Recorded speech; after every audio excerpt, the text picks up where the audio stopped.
remind you to pay attention while you enjoy the game. Also a reminder to our kids and their parents, please do not climb the fences after foul balls. If a ball leaves the park, do not climb the fences of the adjoining fields.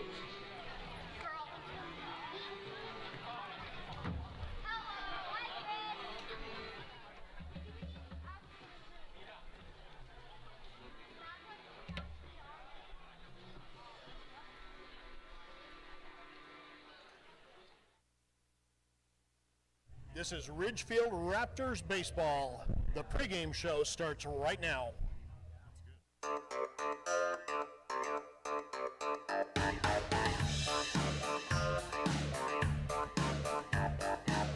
Hi everybody, and welcome back to the Ridgefield Outdoor Recreation Complex for Game 2 of a 3-game series between the Ridgefield Raptors and the Corvallis Knights. As we continue this series, a split series between Ridgefield and Corvallis, with the Knights claiming victory yesterday by a final score of 4-2. We come back to the Rourke for the final 2 games of the home season this year for the Ridgefield Raptors. Thanks so much for joining us from Ridgefield on the Raptors live stream as we continue the series against Corvallis. Ridgefield needing a couple wins here coming down the stretch to beat out the Portland Pickles for the final playoff spot in the Southern Division, coming in at 24-19 on the summer, tied with the Portland Pickles. We'll have the national anthem in just a moment. We'll get you the starting lineups after that, so we'll step aside for the national anthem here at the Rourke, just a couple minutes away from first pitch between the Ridgefield Raptors and the Corvallis Knights.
Well, we welcome back into the Ridgefield Outdoor Recreation Complex. It is Game 2 of this series, second to last series of the season for both of these teams. As we come down the home stretch, the Corvallis Knights already locking up a playoff berth and home field advantage through the postseason, while the Ridgefield Raptors trying to gain the first postseason berth in team history, a team that just started in 2019.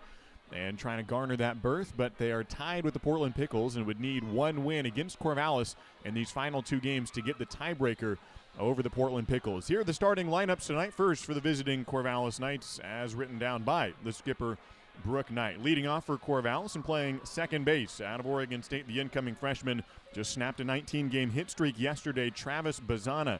Batting second, the designated hitter from UC Santa Barbara, Nick Vogt. Batting third, the center fielder returning to the Corvallis Knights roster, Briley Knight. And the cleanup hitter and center fielder, or the left fielder, for the Corvallis Knights is Kyler Stancato. Batting fifth, the right fielder, Nate Nankill. Batting sixth, the third baseman out of Grant High School, headed to UP, is Spencer Scott. Batting seventh for Corvallis, the shortstop, is Riley Way. Batting eighth, the first baseman, committed to LBCC, also out of Grant High School, is Caden Siegel. And batting ninth, the catcher from Cal State Northridge is Sebastian Garcia. The Knights bring out Ethan Ross, their starting pitcher tonight, out of San Jose State University. It'll be Parker Goen for the Ridgefield Raptors. Here's the starting lineups for the Raptors as announced by Chris Cota. Leading off the center fielder from Oregon State, it's Wade Meckler. Batting second, the third baseman from Eastern Oregon University, it's Brooks Dyer. Batting third, the right fielder from Cal State Fullerton, Caden Connor. The leadoff or the cleanup hitter and catcher out of Pacific University is Isaac Levings. Batting fifth, the first baseman at Dixie State University, Will Chambers. Batting sixth for Ridgefield, the designated hitter today, hailing from Seattle University, is Grant Heiser. Batting seventh, the left fielder from Oregon State is Brady Casper. Batting eighth, going over to shortstop today out of UT San Antonio, it's Cody Darcy.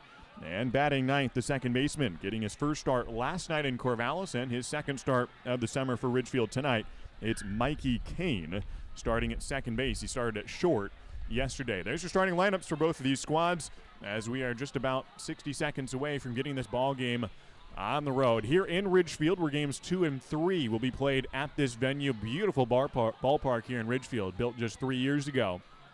And Ridgefield trying to beat Corvallis for the first time, not only this summer, but in the franchise history.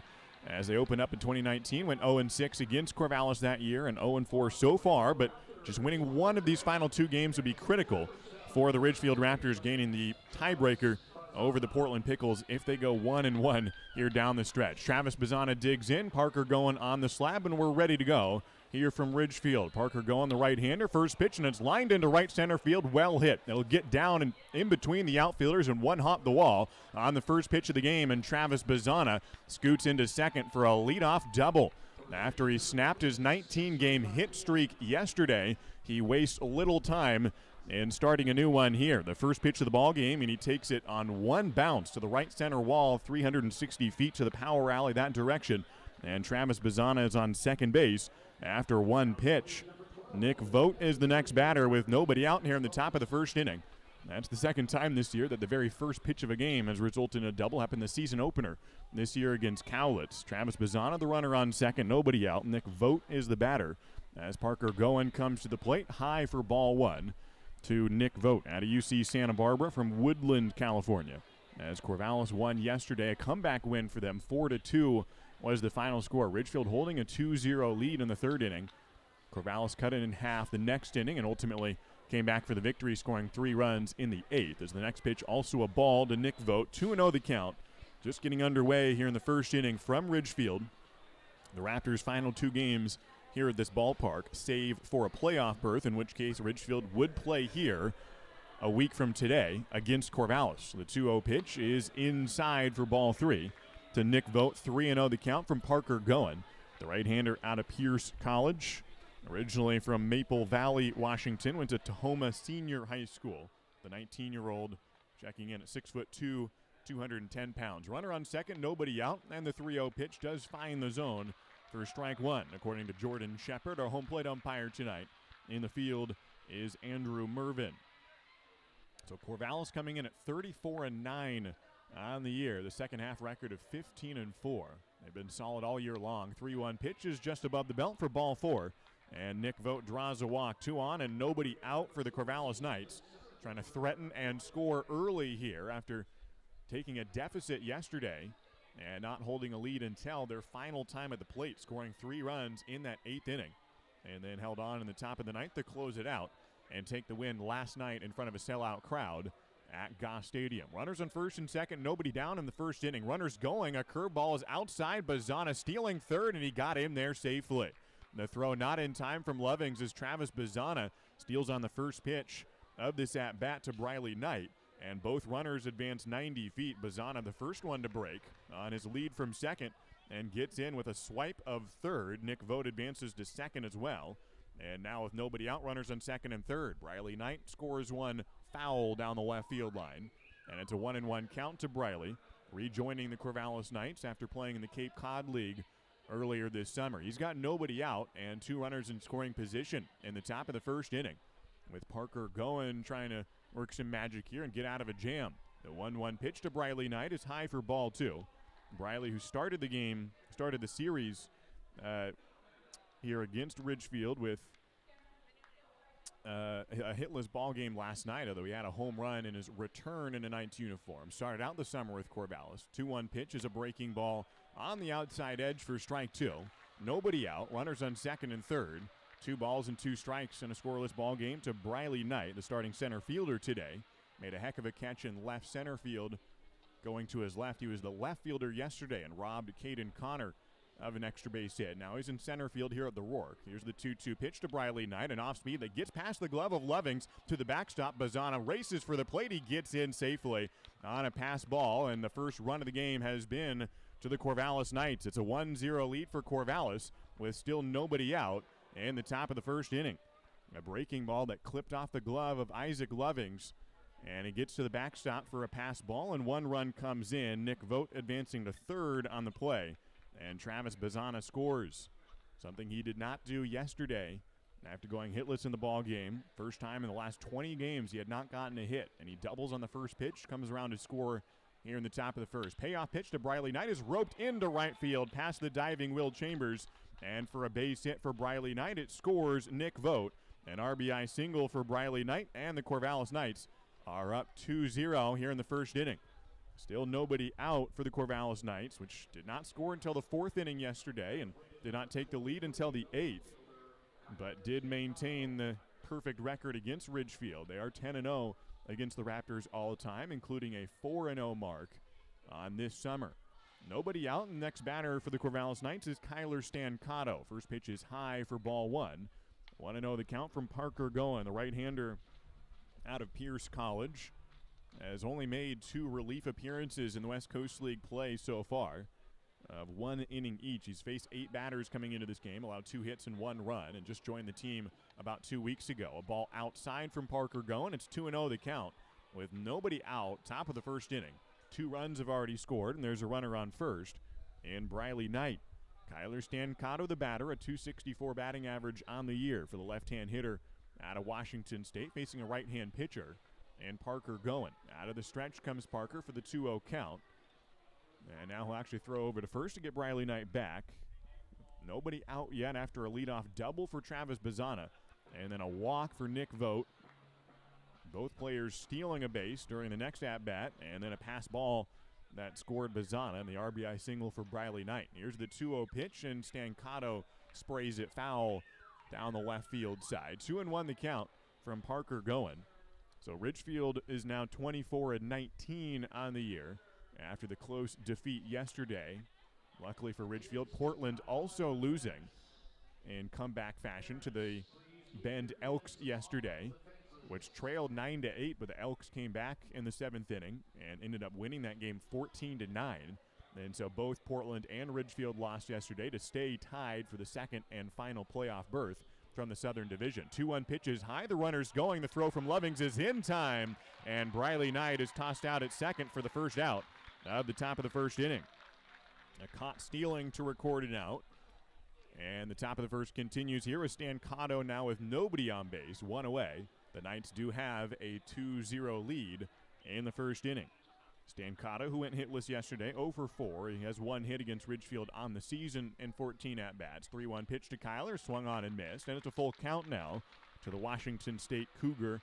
Grew up with Parker Goen, this pitcher-hitter matchup here. Kyler's from Glendale, but is born in Tacoma, while Parker Goen grew up in Maple Valley, but grew up more towards Kent Ridge and Enumclaw area. Payoff to Stancato was fouled away, and it remains a 3-ball, 2-strike count with 1 away and the base is empty. So these two guys are well familiar with each other. Parker said Kyler's the one guy he does know on this Corvallis Knights team. Ultimately, both guys moved, and Parker ended up going to Tahoma Senior High School up in Maple Valley. Here's the payoff pitch to Kyler Stancato. He reaches and fouls it back and extends the at-bat for at least one more pitch. Parker going now with the bases empty and 1 away in his first start of the summer. His longest appearance is in a non-league game, so he has 2 West Coast League appearances and then 1 non-league game where he went 4 innings of scoreless work against the Redmond Dudes 10 days ago. Here's the payoff, a breaking ball that drops into the zone for strike 3. And Parker Goen gets his childhood buddy out on a punch-out, 2 away in the top of the first inning. 2 runs have scored in this inning, but the bases are empty now. It's Nate Nankill, the batter, the right fielder from Cal State Fullerton. Out in right field for Ridgefield is Caden Connor, also out of Cal State Fullerton. Same thing as yesterday, where the right fielders for each team both hail from Fullerton. With 2 down and the base is empty, Parker going back to the windup, and the curveball is in for strike 1 on Nate Nankill. The 18-year-old from San Diego is on a 4-game hit streak. Yesterday went 1 for 3 in the ballgame with an RBI. Here's the 1-0 from Parker going. A fastball roped into left field for a base hit. It'll one-hop the left fielder Brady Casper, and he plays it on a bounce. A 2-out single for Nate Nankill, and the top of the first inning is not over yet. That is the 3rd hit of the inning for Corvallis. They've scored 2 runs in the top of the first. Spencer Scott is the next batter, the 18-year-old recent graduate of Grant High School. He's committed to play for University of Portland.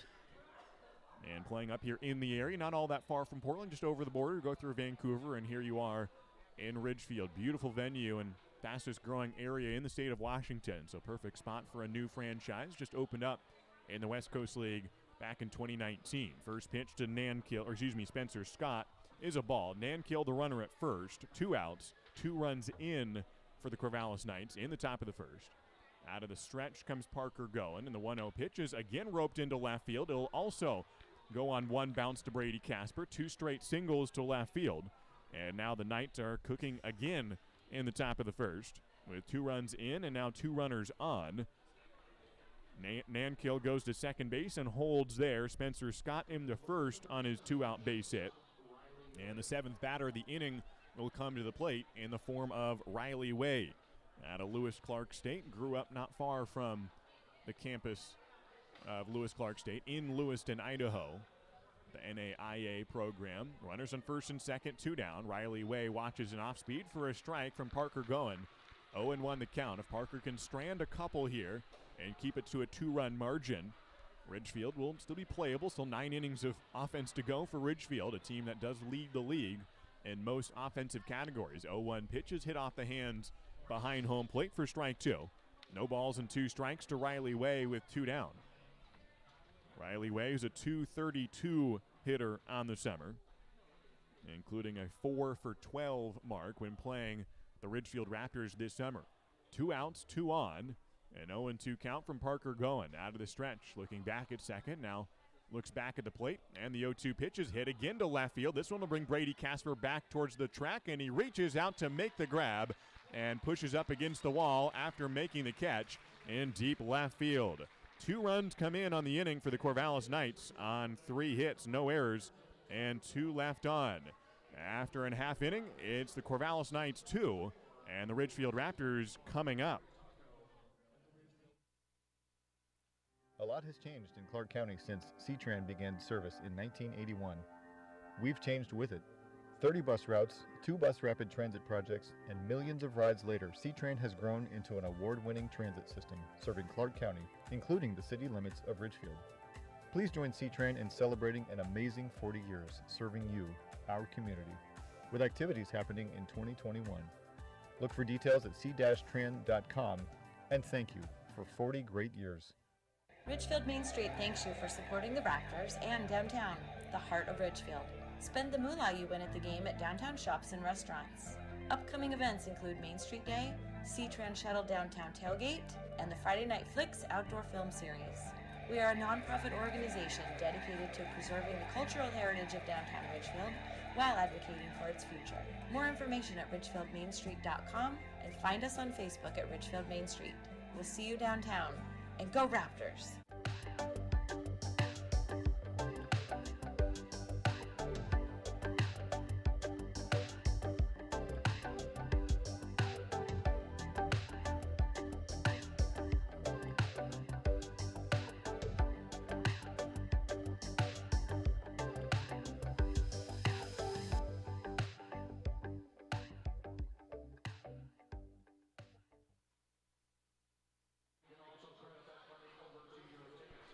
We welcome you back to the Ridgefield Outdoor Recreation Complex as we head into the bottom of the first inning from Ridgefield.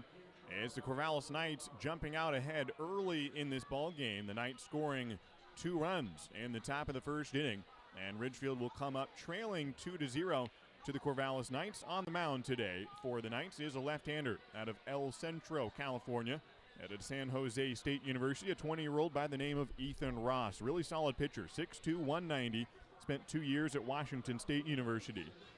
And this summer he has played well in his summer in between Wazoo and San Jose State, an ERA of 3.26. He's 3-1 on the summer, getting a 7th start tonight. Averages well over a strikeout per inning. 30 innings, 42 strikeouts, so just 18 walks. An opponent batting average of just 135 on the year for Ethan Ross. First batter he will face is Wade Meckler, left-handed batter from Oregon State University. A 2-0 deficit for the Ridgefield Raptors, and the first pitch on the day from Ethan Ross is a ball low. It says 96 miles an hour on the scoreboard here at the Rourke. On the first pitch of the day for Ethan Ross, into the windup and throws down and away for ball 2 to Wade Meckler, the starting center fielder today. Yesterday went 1 for 3 with a walk down at Goss Stadium at Coleman Field in Corvallis. The 2-0 pitch is over the heart of the plate for strike 1. 2-1 the count from Ethan Ross. So Ridgefield losing yesterday but staying tied with the Portland Pickles. Those two teams have stayed tied the last 6 games. Every time, whatever Ridgefield does, Portland matches them, and vice versa for that matter. 2-1 pitch, a grounder to second. 3-hopper scooped up by Travis Bazana. And the second baseman sidearms it over to first for the first out of the bottom of the first inning. Brooks Dyer is next up with a 2-run margin, Corvallis leading, as Ethan Ross gets some early run support and gets the first man out. Brooks Dyer is next up. Local kid, grew up not far from here. He lives in Vancouver now, but grew up just a little bit away from here. Went to Hawkinson High School. And facing Ethan Ross for the first time. And a first pitch strike from Brooks Dyer. Not facing the Corvallis Knights for the first time. He played for the Northwest Star Nighthawks earlier this summer. And even after he joined the Raptors, he still played a little for the Nighthawks on an off day, including a week ago on a Monday, and played down in Goss Stadium. They are one of the teams that beat Corvallis in a non-league game earlier this year. Second pitch is a strike to Brooks Dyer. 1 out, an 0-2 count from Ethan Ross. The left-hander out of the windup with a 2-0 lead for the Corvallis Knights. The 0-2 pitch to Dyer is popped foul on the first base side. Remains an 0-2 count to Brooks Dyer. Got called up from the Nighthawks roster to the Ridgefield Raptors and is playing his 6th game in a Raptors uniform. Right-hand hitter and starting third baseman today. Takes an off-speed pitch inside for ball 1. 1 out, nobody on for the Raptors.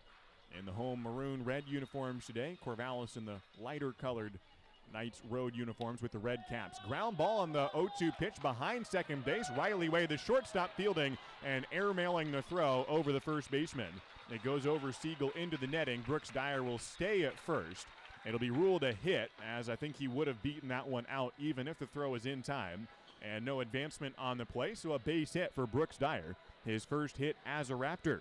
He had 10 at-bats. He was 0 for 10, and now gets a 1-out single here in the bottom of the first inning. Caden Connor is the next batter with 1 on and 1 out. A 2-0 deficit for the Ridgefield Raptors early on in this ball game.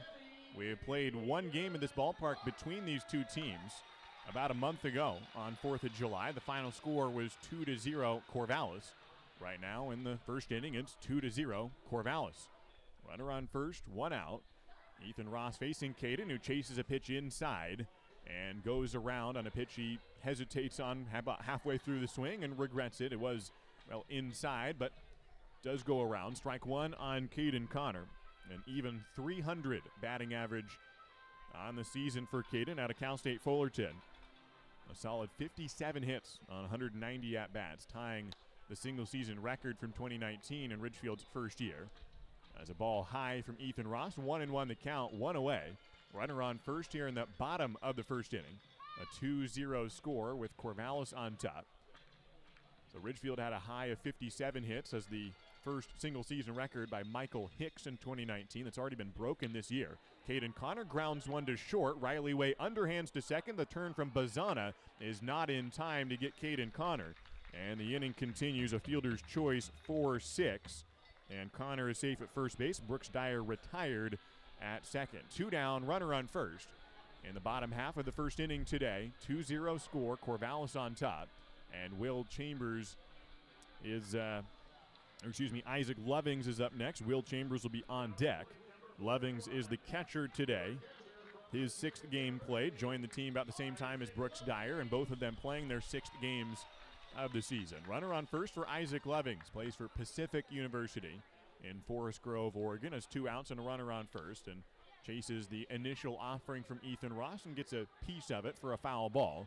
Dribbled next to home plate, 0-1 the count to Isaac Lovings. 2-0 lead for the Knights. Lovings, who started out his career at Concordia, and unfortunately for him and all the student athletes and just students in general at Concordia, that university shut down while he was a player there, had to find a new home, and enjoys it at Pacific, where he's just loved his new home. Played there this year and played well. 300 hitter on the year for the Boxers, as Caden Connor gets back on a pickoff attempt from Ethan Ross. 2 down, runner on first. The 0-1 pitch to Lovings is missed on an off-speed pitch, dropping down to 79 miles an hour, over a 15-mile-an-hour difference from the fastball to the off-speed. Lovings, who's 3 for 14 on the year for Ridgefield. Just 1 single, 2 home runs. Pretty good slugging percentage there. The 0-2 pitch is grounded up the middle. Bazana reaches out, he can't get there, and it dribbles into center field for a base hit. Isaac Lovings gets his 2nd single. He's now got 2 singles and 2 home runs in his early portion of the season here in his 6th game played, and now the Raptors have runners on first and second with 2 down, and Will Chambers will come to the plate. Caden Connor moving up to second base, and Lovings at first. 2 down, a 2-0 lead for the Corvallis Knights. Bottom of the first inning, Will Chambers, who leads the league in home runs with 8 of them on the year, a .279 batting average on the season for the College of the Canyons slugger turned Dixie State slugger. He'll be headed to St. George, Utah this upcoming year. First pitch is down and in from Ethan Ross. 1-0 the count to Will Chambers. Switch hitter, batting right-handed here against the lefty and Ethan Ross, who got an inning opening ground out, but then has allowed 2 singles since then. 2 down, runners on first and second. Bottom of the first inning, a 2-run lead for the Knights.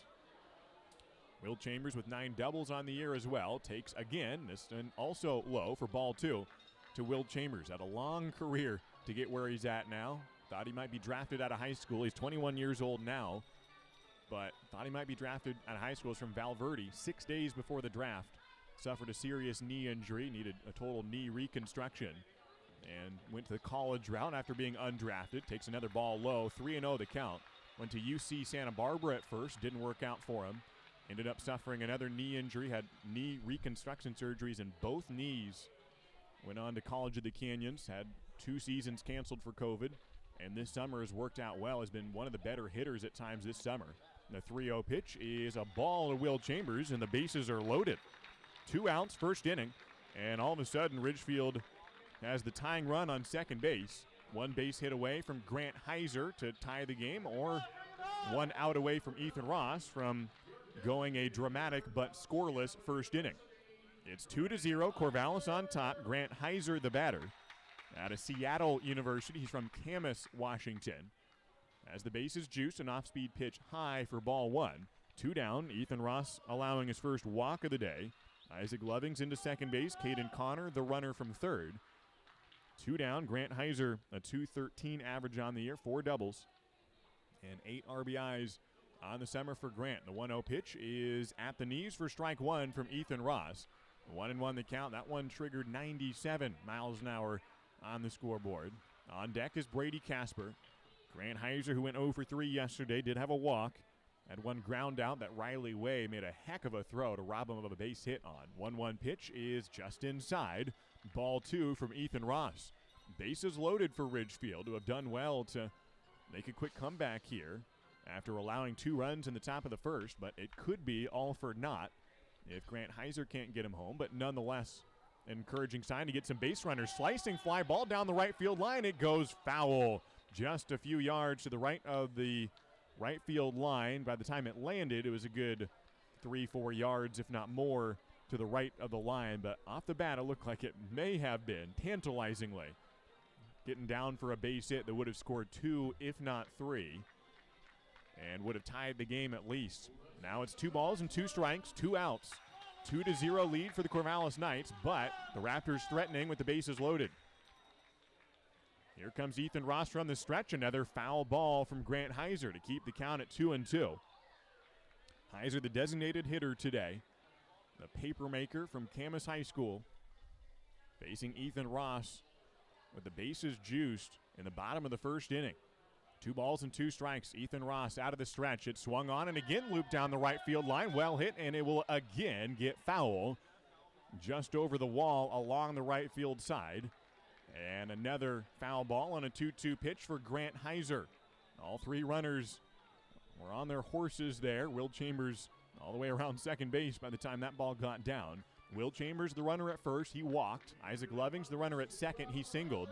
Caden Connor, the runner at third, after he got aboard via fielder's choice earlier this inning. Bases juiced, 2 balls, 2 strikes, 2 outs.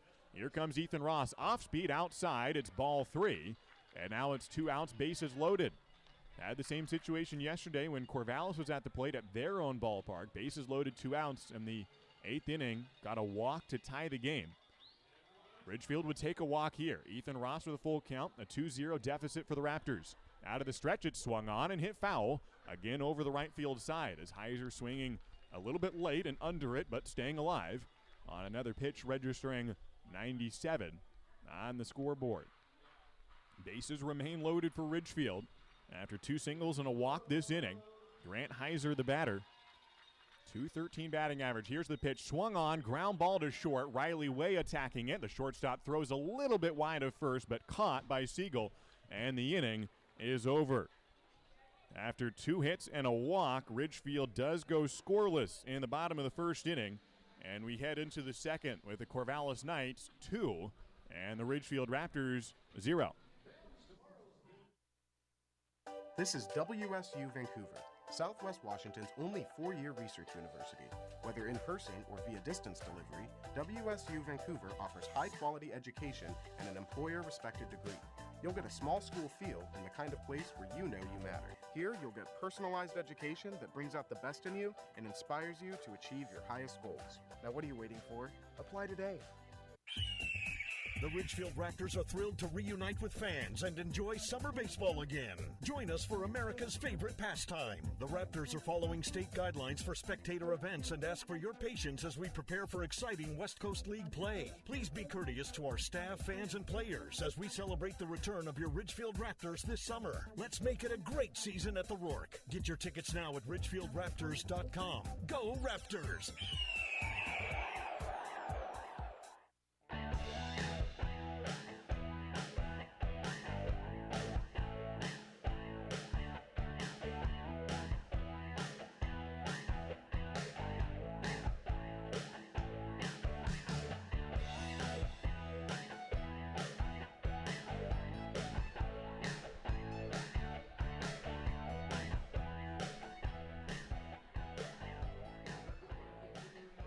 Into the second inning here at the Rourke, the Corvallis Knights and the Ridgefield Raptors battling it out for the final 2 games they'll play in the regular season, but perhaps not the final games they'll play on the summer overall, as they could be matching up in the playoffs. But Ridgefield will need to get some wins here down the stretch. We head to the second inning of this ball game. It's 2-0. Corvallis on top.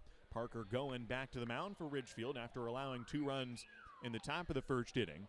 And the first pitch is fouled away by the Corvallis Knights leadoff man, which is Caden Siegel, the first baseman out of Grant High School, the PIL Player of the Year this spring. He checks his swing but makes contact and fouls it back. 0-2 the count to the leadoff man. Caden Siegel, the son of Dan Siegel, president with Knights Baseball, Inc., and part of the great front office staff that the Corvallis Knights have, and 2 of the top ball clubs here in the West Coast League. Here's the 0-2 from Parker going, off-speed high for ball 1. 2 really well-run ball clubs and 2 teams that have been doing well on the win-loss column as well ever since Ridgefield joined the WCL back in 2019. Here's the 1-2 pitch. It's a ground ball to short. 2-hopper to Cody Darcy. Makes a basket grab after the second hop and throws accurately to first for the out to begin the second inning. 1 away. Corvallis ahead 2-0.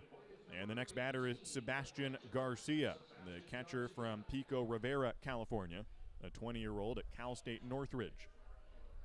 Since Ridgefield joined the West Coast League back in 2019, they are second in the league in wins among all teams in that span. The Corvallis Knights are the only team with more.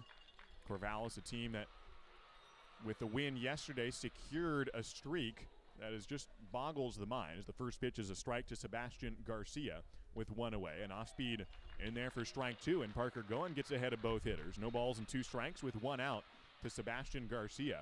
So Corvallis, we now know, will not be swept in this series after winning yesterday, which continues a streak for them. As the 0-2 pitch is swung on, lifted into right field. Taking a few steps back is Caden Connor, and he makes a jogging catch into right field for out number two. Nobody on, two down, top of the second inning. A 2-0 lead for the Corvallis Knights. It's Travis Bazana back up after a first pitch double to restart a hit streak. Snapped a 19-game hit streak yesterday. So with that win, Corvallis avoiding being swept this series, which is the 30th consecutive series where they will not be swept, dating back to 2019, the second series. They got swept to open the 2019 season, then haven't been swept since then. The last season and this season.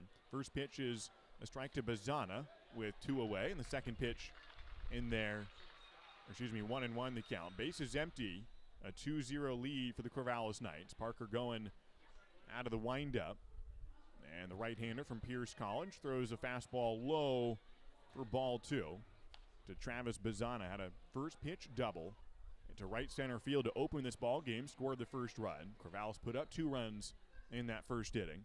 He's got 12 doubles, 5 triples, tied for the league lead, and 1 home run. An off-speed pitch high for ball 3. 3-1 the count from Parker Goen. Gave up 2 runs last inning, but has gotten the first 2 guys out here in the second inning.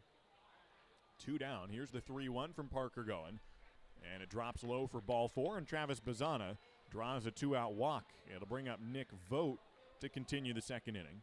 So 30 consecutive series at Corvallis has not been swept. They have swept 7 times this summer, which is half of the series they have played. They have locked up a playoff berth by winning the first half, which did not exactly mean they had nothing to play for in the second half. It does mean they were going to get in the playoffs, even if they went 0-24 in the second half. But it's still something to play for them, not only just the momentum and that sort of thing, but also home field advantage. They would have home field advantage no matter what by winning the first half in the divisional series, but not necessarily the championship, although they have since locked that up. As the first pitch to Vogt is a ball, 1-0 the count. With 2 away in the top of the second inning, Corvallis ahead 2-0. So Corvallis has now moved ahead so far of every other team in both the Southern and Northern divisions, that they definitely will have the best record in the league by this season's conclusion. So they will have home field advantage if they make the championship series. Runners going on the 1-0, a called strike. The throw down to second bounces off the glove of Kane and into right field. And the runner will hold at second. Bazana gets his 16th stolen base of the year. He's 16 for 22. And the ball bounced off Mikey Kane's glove into right field. Bazana kind of being sandwiched underneath Kane's body, who fell over the top of him while reaching for that ball, and Bazana didn't look like he wanted to run anyways. And when it didn't get all that far from second base, and Caden Connor came in to back it up. 1-1's the count after that pitch was called a strike, and Bazana swipes second. So 2 down, runner in scoring position now for the Knights, who are trying to extend their 2-0 lead early on this ball game. Nick Vogt, the right-hand hitter out of UC Santa Barbara, at the plate. The 1-1 pitch from Parker Goen drops in, but below the hit, but inside for ball 2. 2-1 the count to Nick Vogt, second on the team in batting average at .359, behind only his teammate Travis Bazana, who is standing at second base. 2-1 from Parker Goen, looking into his battery mate Isaac Lovings. Now comes set, doesn't look back at Bazana, just throws inside and low, blocked by Isaac Lovings. Ball 3, 3-1 from Parker Goen. 2 down to Nick Vogt. As Corvallis already leading 2-0, they're on a 4-game win streak. Well, Ridgefield has lost 3 of the last 4. But 1 win in these final 2 games would go a long ways for Ridgefield. They can get one of these home games against the Knights. Here's the 3-1 pitch, swung on and lifted high but shallow into right field. Going back is the second baseman, Mikey Kane, and he makes the grab. Almost left his feet a little bit as he was tracking under it, backpedaling into shallow right field, and kind of did a little half bunny jump as he made the catch in right field to fly out, or a little pop out really to the second baseman, and the second inning is over. No runs in on no hits and 1 walk, 1 left on. And we're into the bottom of the second inning. It's the Ridgefield Raptors 0 and the Corvallis Knights 2. At Clark Public Utilities, we know you depend on electricity every day. And even though our offices remain closed, we're available 24 hours a day, 7 days a week, by phone, online, and email. The past year has brought changes to many in our community, with lost jobs or reduced working hours, disrupted childcare, and the challenge of teaching the kids. If you've been financially impacted by the pandemic and can't pay your utility bill, call us or send an email right away. Eligibility for payment assistance has been expanded so more households may qualify. Through it all, we're always here to provide you with safe and reliable service, and we're ready to help. Clark Public Utilities, ranked highest in customer satisfaction among residential mid-size utilities in the West by J.D. Power 13 years in a row. For J.D. Power 2020 award information, visit jdpower.com/awards. Clark Public Utilities, we're always here.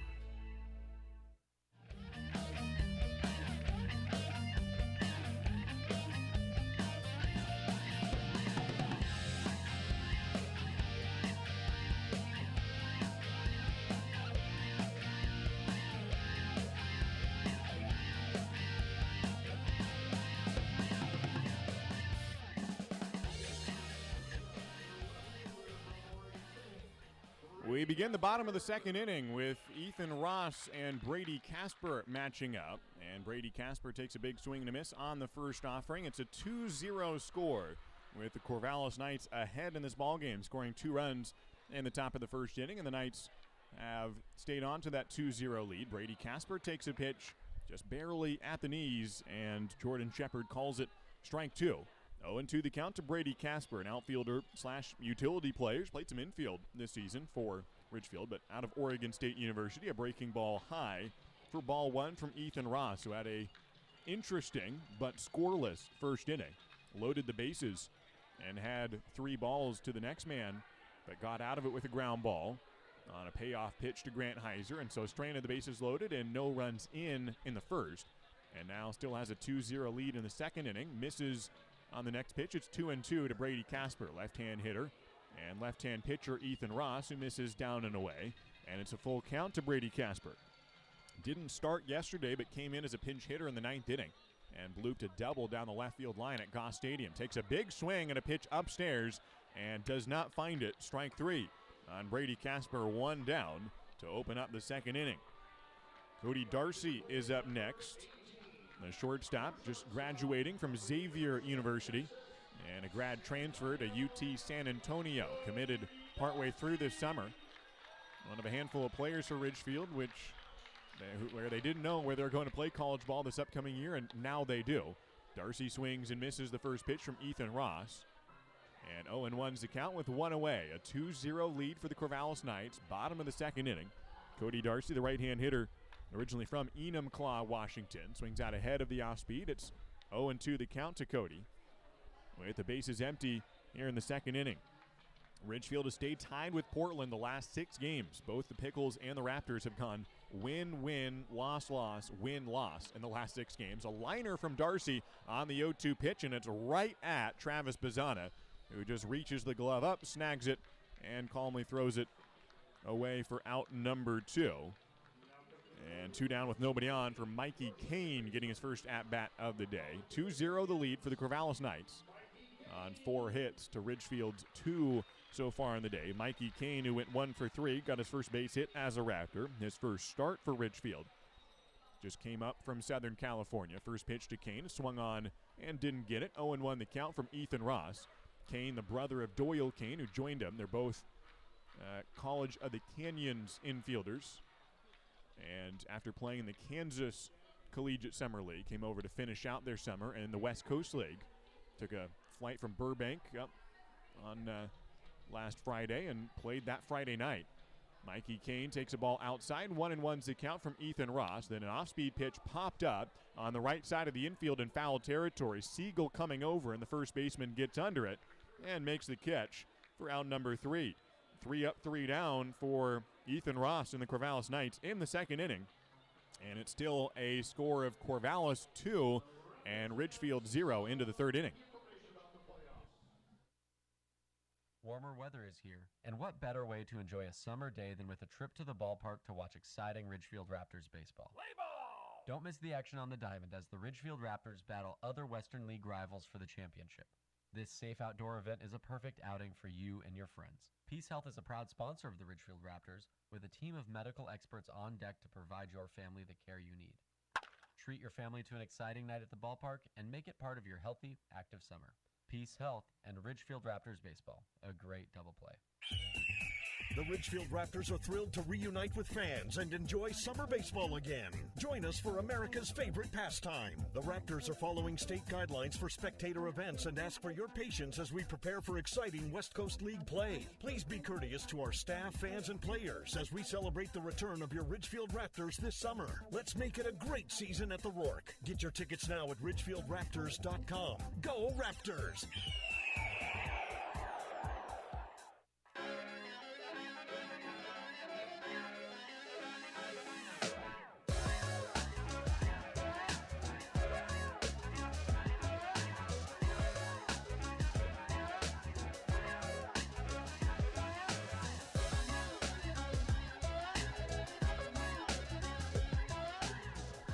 Parker going back out for another inning for the Ridgefield Raptors, the starting pitcher, who allowed 2 runs in the top of the first inning, but a scoreless second inning for Parker and the Ridgefield defense. We head to the third. Leadoff man Briley Knight for the Corvallis Knights, and a 2-0 lead for Corvallis. Opening pitch of the third inning is outside for ball 1. Briley Knight, the son of head coach Brooke Knight, and Briley, the 2019 West Coast League Player of the Year, fouls one back. It's a 1-1 count to Briley.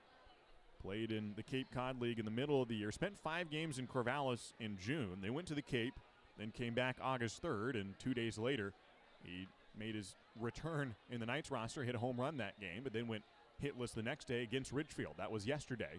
Now takes a ball high from Parker going. 2-1 the count. Briley, who had an RBI single in the first inning, when Corvallis scored 2 runs and still lead 2-0. Top of the third inning, the 2-1 pitch is on the outside edge for strike 2 from Parker going. I'd also like to welcome you, those listening on 1240 Joe Radio back in Corvallis and Albany area. Drove past the station today on my way to the ballpark, driving up from Corvallis today. 2-2 pitch is a ball from Parker going. 3-2 is the count. Happy to have you with us. I'm Josh Warden with the play-by-play today, as Ridgefield hosts Corvallis today and tomorrow at 1:05. Breaking ball just missing high, and Briley Knight works a walk to open up the third inning. A 2-run lead for the Corvallis Knights. Kyler Stancato is the next batter, a .264 average on the year for Kyler, who got bested by his childhood buddy Parker Goen in the first inning, struck out looking. 2 guys who grew up together in Washington, now facing each other again here in Southern Washington in Ridgefield, Clark County, at the Ridgefield Outdoor Recreation Complex. All turf field here in Ridgefield. 310 down the lines, 360 to the alleys, and just under 400 to straightaway center. Kyler Stancato's the batter. 2-run lead for the Knights, top of the third inning, with a runner on first and nobody out. Parker going, gets a fly ball down the left field line on the first pitch. Brady Casper can't get there. It lands just to the left of the foul line for a foul ball on the first offering to Kyler Stancato out of Washington State University, and familiar with Pacific Northwest baseball. His uncle, in fact, is Mike Blowers, if you recognize that name. 1980s Seattle Mariners, played for a few different MLB teams, but known here as a Mariners guy and one of the color commentators and voices on the Mariners pregame show. If you listen to Rick Riz and Aaron Goldsmith, you'll hear Mike Blowers a lot. Ground ball to second from Stancato, fielded by Dyer. The throw over to first is not in time for the double play from Mikey Kane, throwing to Darcy. And so 1 out at second, but the throw gets past the first baseman, but Stancato holds at first. And so a fielder's choice and no error on the play with no advancement. So 1 out and a runner on first for the Corvallis Knights, as Nate Nankill will be the next batter, with 1 out and 1 on for the Corvallis Knights. A 2-0 lead for Corvallis in the top of the third inning. Parker going from the stretch, and the right-hander throws over the heart of the plate for strike 1 to Nate Nankill, who singled in the first inning but got stranded there. A criminal justice major at Cal State Fullerton. The catcher standing right behind him, or crouching right behind him, Isaac Lovings at Pacific, also a criminal justice major. So two of those guys just a foot away from each other, headed in a somewhat similar career trajectory. Throw over to first from Goen, and Kyler Stancato gets back. So Briley Knight was forced out at second base. Stancato aboard on a fielder's choice. 1 out, 1 on for the Knights, who already lead by 2 in the third inning. 0-1 pitch is swung on and missed by Nate Nankill. And it's 0-2 to the 18-year-old, who's on a 5-game hit streak now, including a single earlier this evening. Still a sunny day here in Ridgefield. Temperatures not all that high. It was raining before today's contest, about an hour before first pitch, and it rained for a good 15-20 minutes. Not terribly hard, but hard enough to get everything pretty damp, but it did stop about 45 minutes before this ball game. 0-2 pitch to Nankill. He reaches out and stays alive and fouls it back to keep it 0-2 with 1 out and 1 on. And the top of the third inning, Corvallis ahead 2-0. This ballpark plays fast anyways. This turf is one of the faster ones in terms of ground balls that just skip real quick on this turf. Even compared to other turf fields, like compared to David Story Field, that one's way slower of a turf surface up in Longview. And even faster than Goss probably. 0-2 pitch, and actually a throw over from Goen, getting Stancato back to first. And so with the rain, that only increases that quite a bit. Now, though, not as damp as it was now. Mostly just like a normal day. Partly cloudy still. Low 70s. We'll get into the mid-60s by this game's conclusion, with sunset just over an hour away here in Ridgefield. The 0-2 pitch from Goen. Off speed, drops in deftly for strike 3. And Parker Goen has struck out his second batter of the game, 2 down in the third inning. Both of his strikeouts have been on off-speed pitches taken for strike 3. Spencer Scott is the next batter, 1 for 1 on the day for the 18-year-old, part of the Grant Generals team that went 17-1, best record in the Portland Interscholastic League. And he's headed to University of Portland. Another throw from Goen over to Stancato. Runner at first with 2 outs now. In the top of the third inning. Corvallis scoring 2 in the top of the first, but neither team has scored since then. Ridgefield trying to battle back and take a win or two here at home against Corvallis would be, if they can win one of these games, the first win for Ridgefield against Corvallis in team history. 2 down on the first pitch above the belt buckle of Spencer Scott. 1-0 the count to Spencer, who bookended a pair of walks yesterday with a pair of strikeouts. So 0 for 2, but got on base twice for the Portland product. Played at Grant High School. Here's the 1-0 pitch, and it's taken for strike 1 on a good-looking breaking ball from Parker Goen that started out even with the shoulder of Spencer Scott and bent in for strike 1. 1 ball, 1 strike from Parker Goen. Out of Maple Valley, Washington, the 6'2" right-hander trying to get out of the top of the third inning. Goes to the fastball at 87 miles an hour, and it's high for ball 2. One of the few guys he knew on this team was the guy starting at shortstop here tonight, Cody Darcy. 2 guys that grew up not all that far from each other. Although Parker ended up moving up to Maple Valley, but they grew up near each other, and Parker Goen, the pitcher tonight, was going to go to Kent Ridge High School like Cody Darcy, but ended up moving right before. The 2-1 pitch is a breaking ball, and the runner going, and it's called a strike, but the runner into second safely on a stolen base by Kyler Stancato. And now a runner on second and 2 down for the Corvallis Knights and Spencer Scott. It took it for a strike. It's 2-2 the count with 2 down. But Stancato gets the stolen base as the Knights try to push the lead to 3 runs if they can get Kyler Stancato home. Spencer Scott, a .311 batting average on the summer. 6 doubles, no home runs on the year for Spencer. Runner on second, the 2-2 pitch, looping curveball that stays high for ball 3. Full count, 2 down. Runner on second for the Knights. On deck is Riley Way in the top of the third inning. Ridgefield will have the top of the order coming up in the bottom of the third. Wade Meckler will lead off, followed by Brooks Dyer and Caden Connor. Will they still just be down by 2 runs, however? That's the question.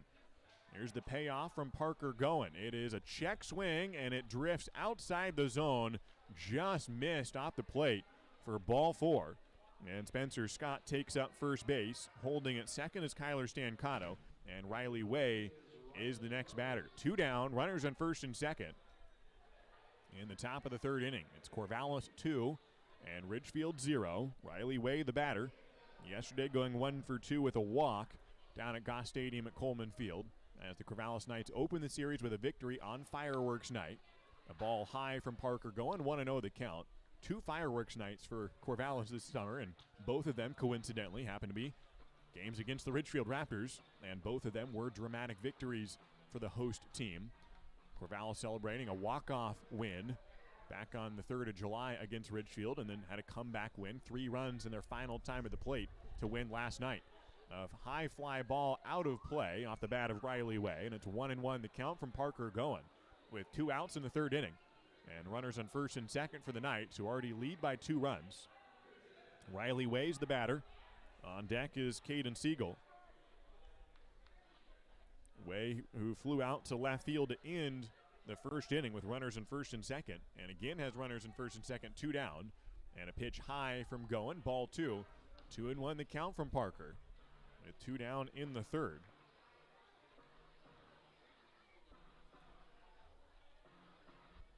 Trying to get out of the top of the third inning, keep it a 2-0 score. Ridgefield can definitely score a couple runs in this ball game, but don't want to let Corvallis get away from this one. 2-1 pitch from Parker Goins inside, just barely missing the hip of Riley Way. And it's now 3-1 the count to Riley, who plays for the Warriors of Lewis Clark State. Made the NAIA World Series earlier this year, in this spring, and then joined the Corvallis Knights after that, a teammate of Eli Schubert, a pitcher who was with the Raptors earlier this summer before he got married.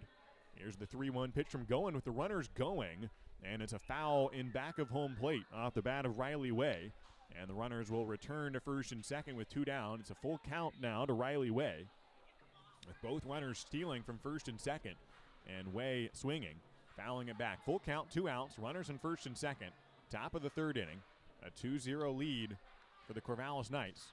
Parker Goin, who wears the same jersey as Eli Schubert, the guy who pitched for the Raptors and pitches for Lewis Clark State, and Riley Way, the infielder from Lewis Clark State. Here's the payoff pitch, another hit and run, and swinging and fouls it back. Both runners going naturally with the full count and 2 outs, and Way with the 2-strike approach fouls it again. Schubert, who got married in that jersey, got married here at the field earlier this summer, and then had his whole family wedding a few days later, but got married here in the ballpark, the legal wedding, in his Ridgefield number 17 jersey. And Parker Goin wearing number 17, that jersey. And he's pitching here today. Full count pitch, and it is just above the belt for ball 4. 2 times he's been squeezed a bit on the payoff pitch. He walked Spencer Scott, and he now walks Riley Way, and the bases are juiced here in the third inning. 2 outs, Caden Siegel the batter. Nobody has scored yet this inning for Corvallis, but they do have the bases loaded. Ridgefield did an almost identical thing in the first inning, a walk to load the bases, but did not bring a run home. That's why they still trail 2-0 to the Knights. 2 down, Caden Siegel the batter, 18-year-old from Grant High School, and takes a strike to open the at-bat. He grounded out to short to open up the second inning in his 1 at-bat so far. He's committed to Lynn Benton Community College, the 6-foot, 210-pounder, getting the start at first base today, his 4th game playing in the field for Corvallis. The 0-1 to Caden, and it's a ground ball to the left side, foul, right to Brooke Knight, the head coach. It's an 0-2 count with 2 away for Parker Goin. He is wearing the home uniform. Technically, Eli got married in the road black uniform, and so it's not the exact same jersey that Eli Schubert got married in, but, you know, the same set. And trying to use that jersey number 17 to get an inning-ending out. Another ground ball on the left side and foul. And it stays an 0-2 count. 2 down, bases loaded. Top of the third inning. Ridgefield 0, Corvallis 2. Corvallis trying to break it open here, or at least get a run or 2 of insurance if they can. Caden Siegel the batter with the bases loaded. Parker Goin comes set with the 0-2 pitch. Kicks and deals, swung on and hit right into center field. It'll be a base hit. Wade Meckler has to play it on a bounce. It'll score 2 runs. Coming in sliding from second base is Spencer Scott. It's a 2 RBI single for Caden Siegel. And the Corvallis Knights take a 4-0 lead in the top of the third inning. Siegel just placed it perfectly into center field right in front of Wade Meckler. And Scott had a good jump on the payoff with 2 outs, running and scores from second base. Riley Way holds at second. So runners in first and second. Stan Cotto scoring from third on the play. And so it's 4-0. Top of the third inning, 2 down. Runners on first and second. Parker going, and now he plunks the next batter, Sebastian Garcia, who takes a pitch on the shoulder and trots down to first with 2 down, and the bases are loaded again. A first pitch hit by pitch. And now with some activity going on in the Ridgefield bullpen, it's bases loaded again, and Daniel Barrato is going to come out and chat with Parker Goen. There are 2 players, looks like, out there throwing in the Ridgefield bullpen. Although it's a bit hard to see who is out there. It is a right-hander out in the bullpen for Ridgefield. As Parker Goen started this game, he's in the third inning, has given up 4 runs so far, a 4-0 margin. He's given up 5 hits and has the bases loaded with 2 outs in the third inning. For the Ridgefield Raptors, take a look at the scoreboard. Needing Portland to, they hope, lose a game or 2, give some margin for Ridgefield, who are tied with the Portland Pickles right now for the final playoff berth. Good news is the Bend Elks have taken a 1-0 lead over the Pickles in the third inning. The mound visit concluding, and Parker Goen will stay in this game. Bases loaded, 2 outs.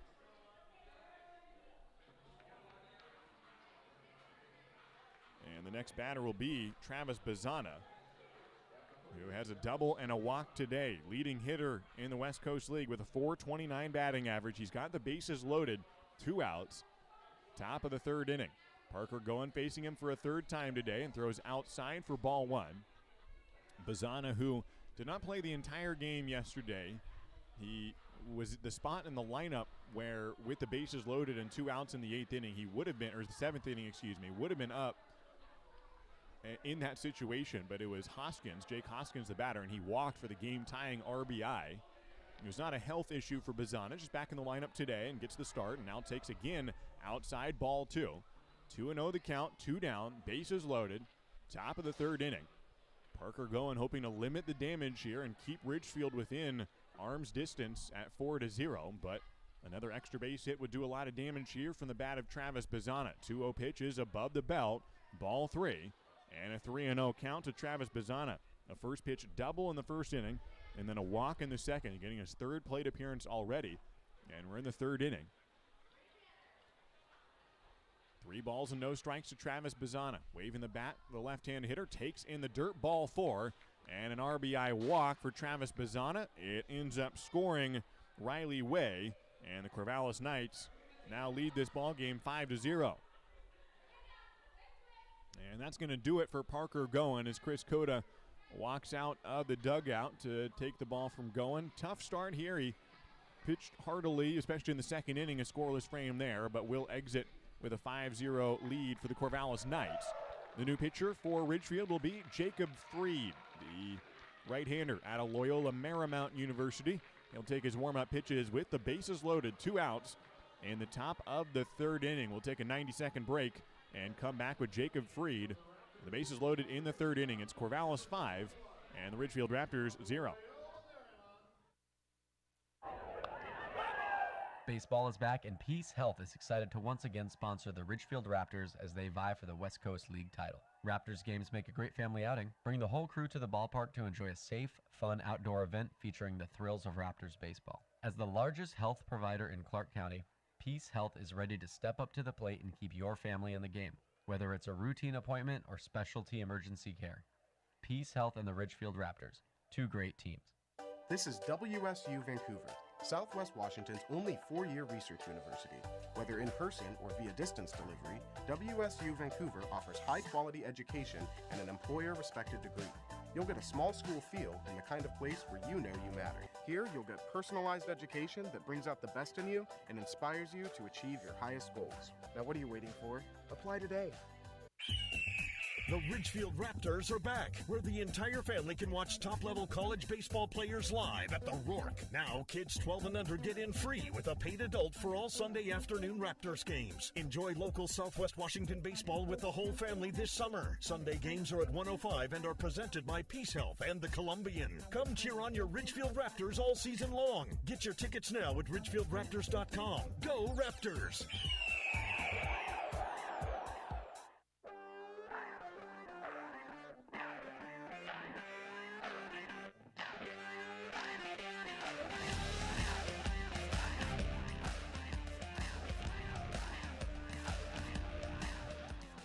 Well, the bases are loaded for the Corvallis Knights as we continue in the third inning.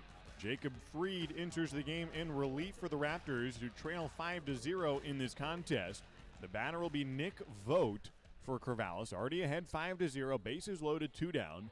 After Parker Goen exits and Jacob Freed comes in, trying to get one more out and close out the top of the third inning. Nick Vogt steps in, Jacob Freed throws the first pitch of his relief outing, and it's fouled back from Nick Vogt out of UC Santa Barbara. Had a pop out and a walk so far today. The bases are loaded with 2 down. And the top of the third inning, Jacob Freed, a right-hand pitcher out of Loyola Marymount University, making his 8th appearance on the year, the 6'6", 190-pounder. The 0-1 from Jacob, a check swing. It was inside, did not go around.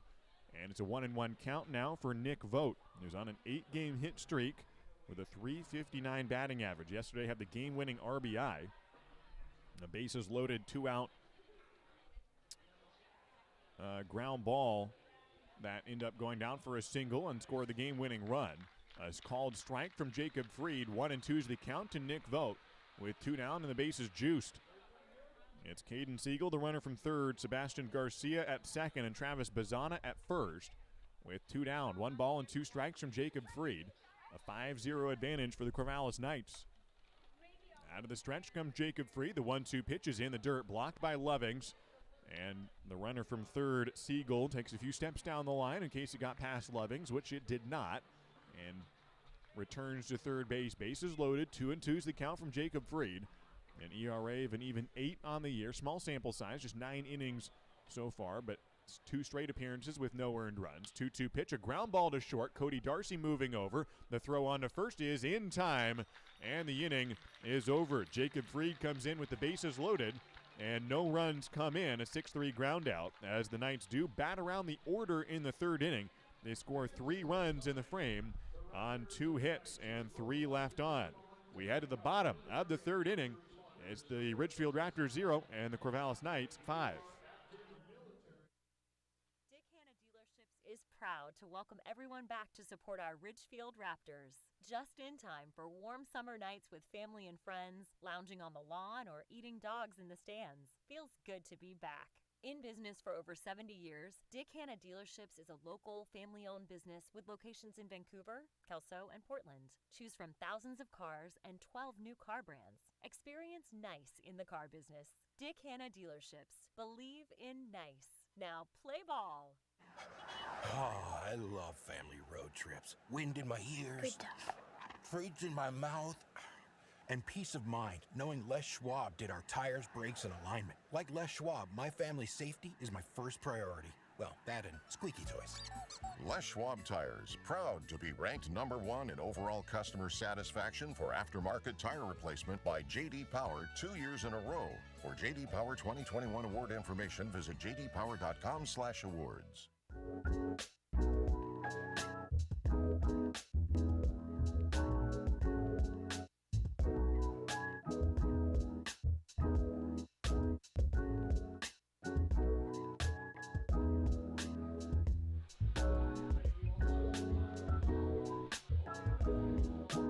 Beautiful day for baseball here in Ridgefield. The shadows starting to cover the infield here at the Rourke, but a sunny day in Southwest Washington. Glad to have you with us as we make our way to the bottom of the third inning here between the Ridgefield Raptors and the Corvallis Knights. It is Corvallis ahead, 5-0 in this contest. Ethan Ross back to the mound, the left-hander from San Jose State University. Back out for the third inning with 5 runs of support from his batters. 5-0 the score. Wade Meckler will lead off. It's Meckler, Brooks Dyer, and Caden Connor the scheduled hitters for Ridgefield. Ethan Ross into his windup and is stymied by home plate umpire Jordan Shepard. As Ross was about to deliver, Shepard waving his arms and says, "Nope, I never told you to go ahead," or either did and then took it back. And now here is the first pitch of the third inning, and it's down in the dirt for ball one. Wade Meckler, the batter out of Oregon State University, has a bit of a connection with Travis Pizzana, the second baseman headed to Oregon State. I mean, not a far back connection, but they just met recently. As Meckler is hit by a pitch, or did he just avoid it? He turned away from a breaking ball that got away from Ethan Ross, and Meckler turned away from it and apparently avoided getting hit by the pitch. It looked like it ricocheted off something. Maybe it was the catcher or the umpire, but not a hit by pitch after all. And a ball inside to Wade Meckler, 2-0 the count. And Ethan Ross has thrown two pitches not close to the strike zone. The first one yanked in front of the plate, and the second one a slider that nearly hit Wade Meckler for ball two. 5-0 is the score. Corvallis ahead, bottom of the third inning. So Wade Meckler and Travis Pizzana met each other right before Wade joined the Raptors. He spent most of the summer working out with Logan Ice, former Oregon State catcher and second-round pick in the MLB draft a few years ago, and now a trainer. And Wade Meckler was working out with him and got healthy, now playing for the Raptors. And before he joined Ridgefield, went to hit with Travis Pizzana a little bit down in Corvallis. Ethan Ross back to the mound and delivers low for ball three. And they both realize, Meckler and Pizzana, that they followed the same hitting coach, who's fairly famous amongst baseball circles. As another pitch from Ethan Ross at the knees for strike one. 3-1's the count. He's known as Meckler calls him Teacher Man, is the guy's name. His real name is Richard Skank. He's a hitting coach. 3-1 pitch is low to Wade Meckler in ball four. And Wade is aboard at first base, and he'll be just about 50 feet away from Travis Pizzana, the second baseman for Corvallis, an incoming freshman at Oregon State. So future college teammates in Wade Meckler and Travis Pizzana. As Meckler gets aboard to open up the bottom of the third inning, a 5-0 lead for the Corvallis Knights. So they utilize the same hitting coach, not in person. This is more of a social media presence for Teacher Man is the guy's name, Richard Skanky. He helped Aaron Judge a lot. He's one of the main MLB guys he's helped, and a lot of college guys follow his stuff on social media and put some of his tips to use. Brooks Dyer, the batter, and a first pitch strike from Ethan Ross, who walked the leadoff man. A throw over to first, and Meckler nearly picked off. Just barely got back in time and stays safe at first base. 0-1 the count. Ethan Ross, who just walked his second man of the game, gave up a walk in the first inning to load the bases, but got out of it and has yet to allow a run today. It's a 5-0 game. Corvallis on top. Next pitch on the outside edge, well framed by Garcia. Catcher bringing it back in for strike two. 0-2 the count, no outs. Runner on first. Ridgefield trailing 5-0 here in the third inning. Another pickoff move over to first, and it gets by the first baseman. Meckler will run to second, and he will hold there, maybe think about third. He takes a big turn around second, and he will sprint for third, and Meckler dives in safely. Ran to second, kind of toying with Corvallis, and or he didn't realize he could get to third, but it kicked off the wall behind first base and into right field. And Meckler realizes, I can get to third, and he does sprint around, and maybe not running hard helped him a little bit, because maybe Corvallis didn't chase after that ball very fast, and he gets into third on the play. Still nobody out, and the 0-2 pitch is high and outside to Brooks Dyer. Ball one. 5-0, Corvallis on top, but Ridgefield threatening to score their first run here at this ballpark. Will be the first time they've scored against Corvallis at this venue this summer. A swing and a miss from Dyer, and he is down on strikes, one away, and the third inning. Just the second time that these two teams have played here in Ridgefield this summer. And Corvallis shut out Ridgefield 2-0. The first shutout loss for Ridgefield this season. That was back on 4th of July. And now rematching at this ballpark, and one more game to come in the series tomorrow at 1:05. Caden Connor is the next batter with a runner on third and one out. 5-0 is the score. Corvallis ahead. Caden with a .300 batting average. He leads the league in doubles with 19 of them. Obliterated the doubles record in single season fashion from Ridgefield's first year in 2019 when the top man had 12 doubles. Caden Connor, who takes strike one to open the at-bat, has 19 on the year and could have had 20 if not for Briley Knight, who robbed him of a base hit, probably extra base hit with a sliding catch in left center down at Goss Stadium last night. 0-1's the count with one away. Runner on third. Ethan Ross deals a fastball swung on and hit hard but foul on the left field side into the concourse at the Rourke. And a horde of kids sprint over to snag it. Good crowd on hand and a sunny but not too hot day down in the high 60s as we go here in Ridgefield. In the bottom of the third inning, 5-0 lead for the Corvallis Knights. Infield playing back to Caden Connor. 0-2 pitches hit towards short. It'll score a run as Riley Way vacuums it up and throws on to first for out number 2. An RBI ground out for Caden Connor, who is the first player in the West Coast League to reach 45 RBIs. And that one was his 45th, an RBI 6-3 ground out. And Wade Meckler comes down the line to score. Meckler advancing on an error by Ethan Ross, got around to third on the play and then scored on the ground out. Now the bases are empty. Ridgefield on the board. It's 5-1. Isaac Lovings the batter and watches a ball down and in from Ethan Ross, allowing his first run, unearned technically since the error, albeit on himself, was the one that advanced the runner. A ball inside to Lovings, and it's ball 2. 2-0 the count to Isaac Lovings. Mentioned he's a criminal justice major, just like Nate Nankill, the right fielder for the Corvallis Knights. The 2-0 pitch is down, ball 3. So is Grant Heiser, who's the designated hitter today and in the hole right now for Ridgefield. All three guys, Nankill, Lovings, and Heiser, all criminal justice majors. 3-0 pitch is in there for strike 1. 5-1 the score. Corvallis on top, third inning. They all, I think, are wanting to go in different careers. I haven't asked Nankill, but I know Lovings and Heiser are, as Lovings watches ball 4. And he's on first base to restart the activity on the base paths here in the third inning. Ridgefield getting on the board. It's 5-1. Corvallis on top. Lovings a 5-pitch walk, and Will Chambers is the batter. Grant Heiser is on deck. Heiser's a criminal justice major at Seattle University. Isaac Lovings, the runner at first, a criminal justice major at Pacific University, and Nankill, the same major at Cal State Fullerton, as Will Chambers swings at the first offering and doesn't get the 95-mile-an-hour pitch from Ethan Ross. 0-1 the count, 2 outs, runner on first. Grant Heiser wants to be a U.S. Marshal. That's what he's using the criminal justice major for, while as Isaac Lovings wants to be a SWAT team member. As the next pitch is strike to Will Chambers, 0-2 the count, 2 away. So very different trajectories there, but starting in a somewhat similar path in terms of their college major. For both the runner at first for Ridgefield and the guy on deck, and Isaac Lovings and Grant Heiser respectively. No balls, 2 strikes. Will Chambers at the plate, 2 down. A fastball down and in for ball 1 to Will. I don't know what his career trajectory will ultimately be, but he's on board to be, as his teammates call him, the future mayor of Ridgefield. That's what Doyle Kane said, his childhood buddy who joined the team lately, and said, I've heard he's going to be the mayor of Ridgefield here. Breaking ball drops in, and the mayor strikes out, and that is the third out of the inning. Ridgefield does score 1 run on the frame and strands 1 in the inning, ending up with no hits, just scored on a walk and an RBI ground out with an error along the way. We head to the 4th inning from Ridgefield. It's the Raptors 1 and the Corvallis Knights 5.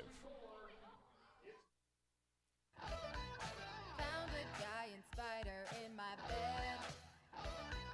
Stepped outside and a hornet stung my head. Got ants around my sink, and I am starting to think the experts that I know are gonna make me pest-free. Natura Pest Control, killing your bugs and rodents, baby. Natura Pest Control, call today, get a quote for free.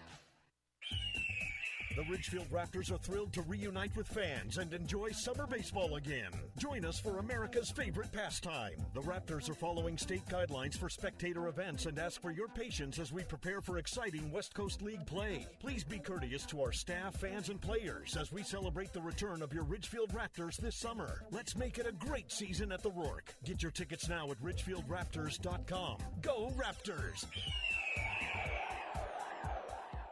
Hey baseball fans, after the game visit A&A, the area's premier gaming, dining, entertainment, and meeting destination.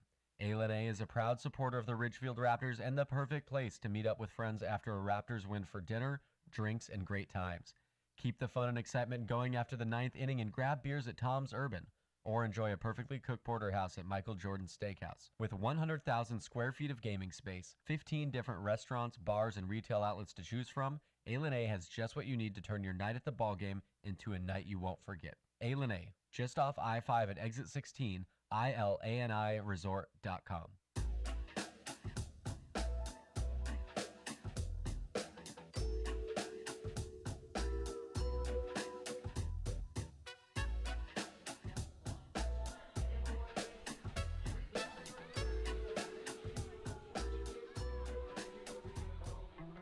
Through 3 innings from the Ridgefield Outdoor Recreation Complex, it's the Corvallis Knights with 5 runs on 5 hits, 1 error, and the Ridgefield Raptors 1 run on 2 hits and no errors. Welcome back to the Ridgefield Outdoor Recreation Complex. I'm Josh Warden with the play-by-play today and all season long for the Ridgefield Raptors. Thanks for joining us, whether you're in the Clark County area, down in Corvallis, listening on 1240 Joe Radio, or wherever you may be.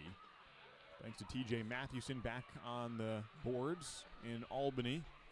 Happy to be with you on 1240.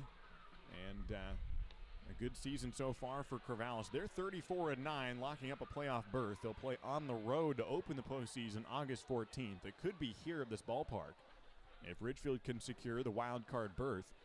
At last check, Portland is trailing Bend 4-0. Now Bend themselves are aiming for a playoff berth as Kyle Novak has whipped that team into shape. But Bend has a long room to grow, a long ways to go in order to get a playoff berth. As we're ready for the 4th inning, Jacob Freed is back on the mound for the Ridgefield Raptors. And the first pitch to Briley Knight is called a strike. 0-1 the count to Briley. With a .280 batting average on the year.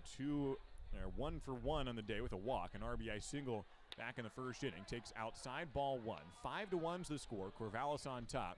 Beginning the top of the 4th inning with Jacob Freed back on the mound. Entered last inning with the bases loaded and got a ground out to end the inning. And now comes back out for at least one more inning of work. Throws at the knees for strike 2. And it's 1-2 to Briley Knight, the leadoff man here in the top of the 4th inning. So Ridgefield is 24-19, tied with Portland. They don't have the tiebreaker, but that would change if they win one game against Corvallis. The 1-2 pitch from Freed, a changeup inside for ball 2. The first tiebreaker between Portland and Ridgefield is head-to-head record, which is tied itself, 3-3. The second tiebreaker is record against the first half winner, which is Corvallis. So record against the Knights. 2-2 pitch just misses the outside corner for ball 3. And the leadoff man, Briley Knight, now has a full count.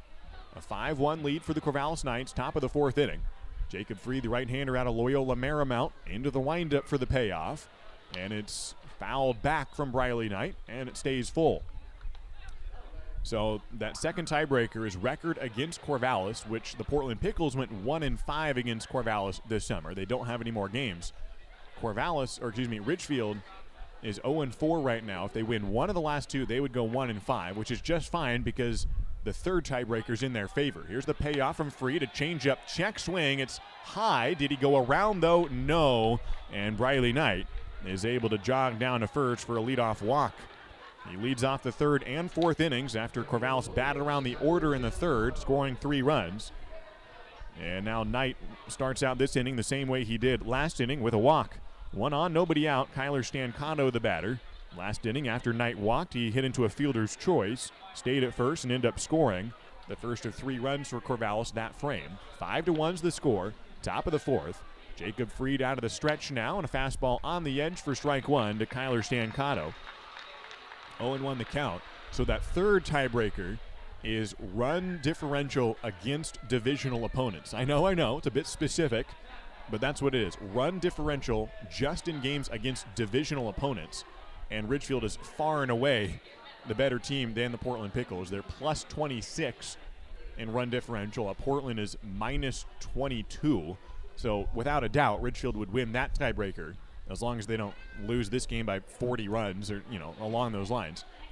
But in order to get to the third tiebreaker, they have to tie the second, which means they'd have to win one game against Corvallis this year, and they have yet to do that. They're 0-4 with this game and tomorrow remaining. Next pitch is outside from Jacob Freed. 1-1 the count to Kyler Stancato. Top of the 4th inning, nobody out. A 5-1 lead for the Corvallis Knights. Jacob Freed comes set with his hands at sternum level. And the 1-1 pitch from Jacob swung on and missed by Stancato. And it's a 1-2 count from Jacob Fried. So here's the deal, is Ridgefield just needs to win one of these games against Corvallis. Even if they don't win both, that's okay. Just win one. And then stay tied with the Portland Pickles. They've got Walla Walla next for Ridgefield, which swept Walla Walla earlier. And the Sweets are kind of trending downward. So Ridgefield could be in good position there, though no win's easy. A swing and a miss from Stancato on the 1-2. And Jacob Fried punches him out for the first out of the fourth inning. And the first strikeout for Jacob Fried today, 1 down and 1 on for Nate Nankill. Top of the fourth inning continuing. The Knights ahead 5-1. Nankill, who's 1 for 2 on the day with a single. Now to Cal State Fullerton, extended its hit streak to 5 games. He started 34 games this year for the Titans, while teammates with Caden Connor, who's the right fielder. And teammates with Jake Harvey and Cameron Rapetti. Here's a swing on strike, and the runner going from first easily thrown out at second. Briley Knight is caught stealing for the second time today. He's 0 for 2 in stolen bases on the evening. And Isaac Lovings guns him down at second for the second time today. 2 down now, and the base is empty as Nankill took that pitch for a strike. 0-1 the count now. The Knights still ahead 5-1, but no longer threatening in the top of the fourth. Cameron Rapetti, the 2019 Raptors player. Jake Harvey, former Oregon State and former Corvallis Knight. And a foul back from Nankill, 0-2 the count. With 2 away, bases empty. Ridgefield will come up with Grant Heiser to lead off the bottom of the fourth inning. And hoping that the score will still be 5-1 when Heiser comes up to the plate in the latter half of this fourth inning. Jacob Fried, the pitcher out of Seattle, Washington. Plays for Loyola Marymount. The 0-2 pitch swung on and missed. And Fried hollering on the mound after getting the inning-ending punch out. He is fired up as he punches out the last man. He wants to see some runs from the offense. Can they provide it? It's Grant Heiser coming up with Brady Casper and Cody Darcy to follow into the bottom of the fourth inning. It's the Ridgefield Raptors 1 and the Corvallis Knights 5. At Clark Public Utilities, we know you depend on electricity every day. And even though our offices remain closed, we're available 24 hours a day, 7 days a week, by phone, online, and email. The past year has brought changes to many in our community, with lost jobs or reduced working hours, disrupted childcare, and the challenge of teaching the kids. If you've been financially impacted by the pandemic and can't pay your utility bill, call us or send an email right away. Eligibility for payment assistance has been expanded so more households may qualify. Through it all, we're always here to provide you with safe and reliable service, and we're ready to help. Clark Public Utilities, ranked highest in customer satisfaction among residential mid-size utilities in the West by J.D. Power, 13 years in a row. For J.D. Power 2020 award information, visit jdpower.com/awards. Clark Public Utilities, we're always here.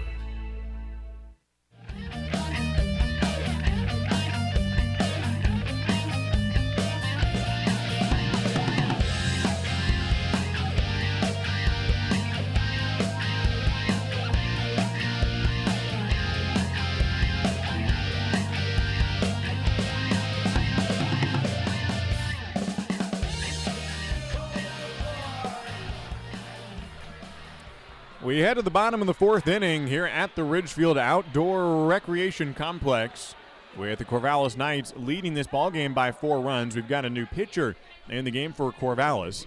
After the starting pitcher, Ethan Ross goes 3 innings, finishes his start with 2 hits, 1 run, an unearned run, 3 walks, 3 strikeouts on the day for Ethan Ross, coming in as the first relief pitcher for the Knights. The 21-year-old from Silverton, Oregon, at Linfield University, Colton Meyer is the new pitcher, a southpaw, 6'1", 190, with an ERA of 2.87 on the year, facing the Ridgefield Raptors for the first time and making his 12th appearance on the summer. He's got a 5-1 lead to work with.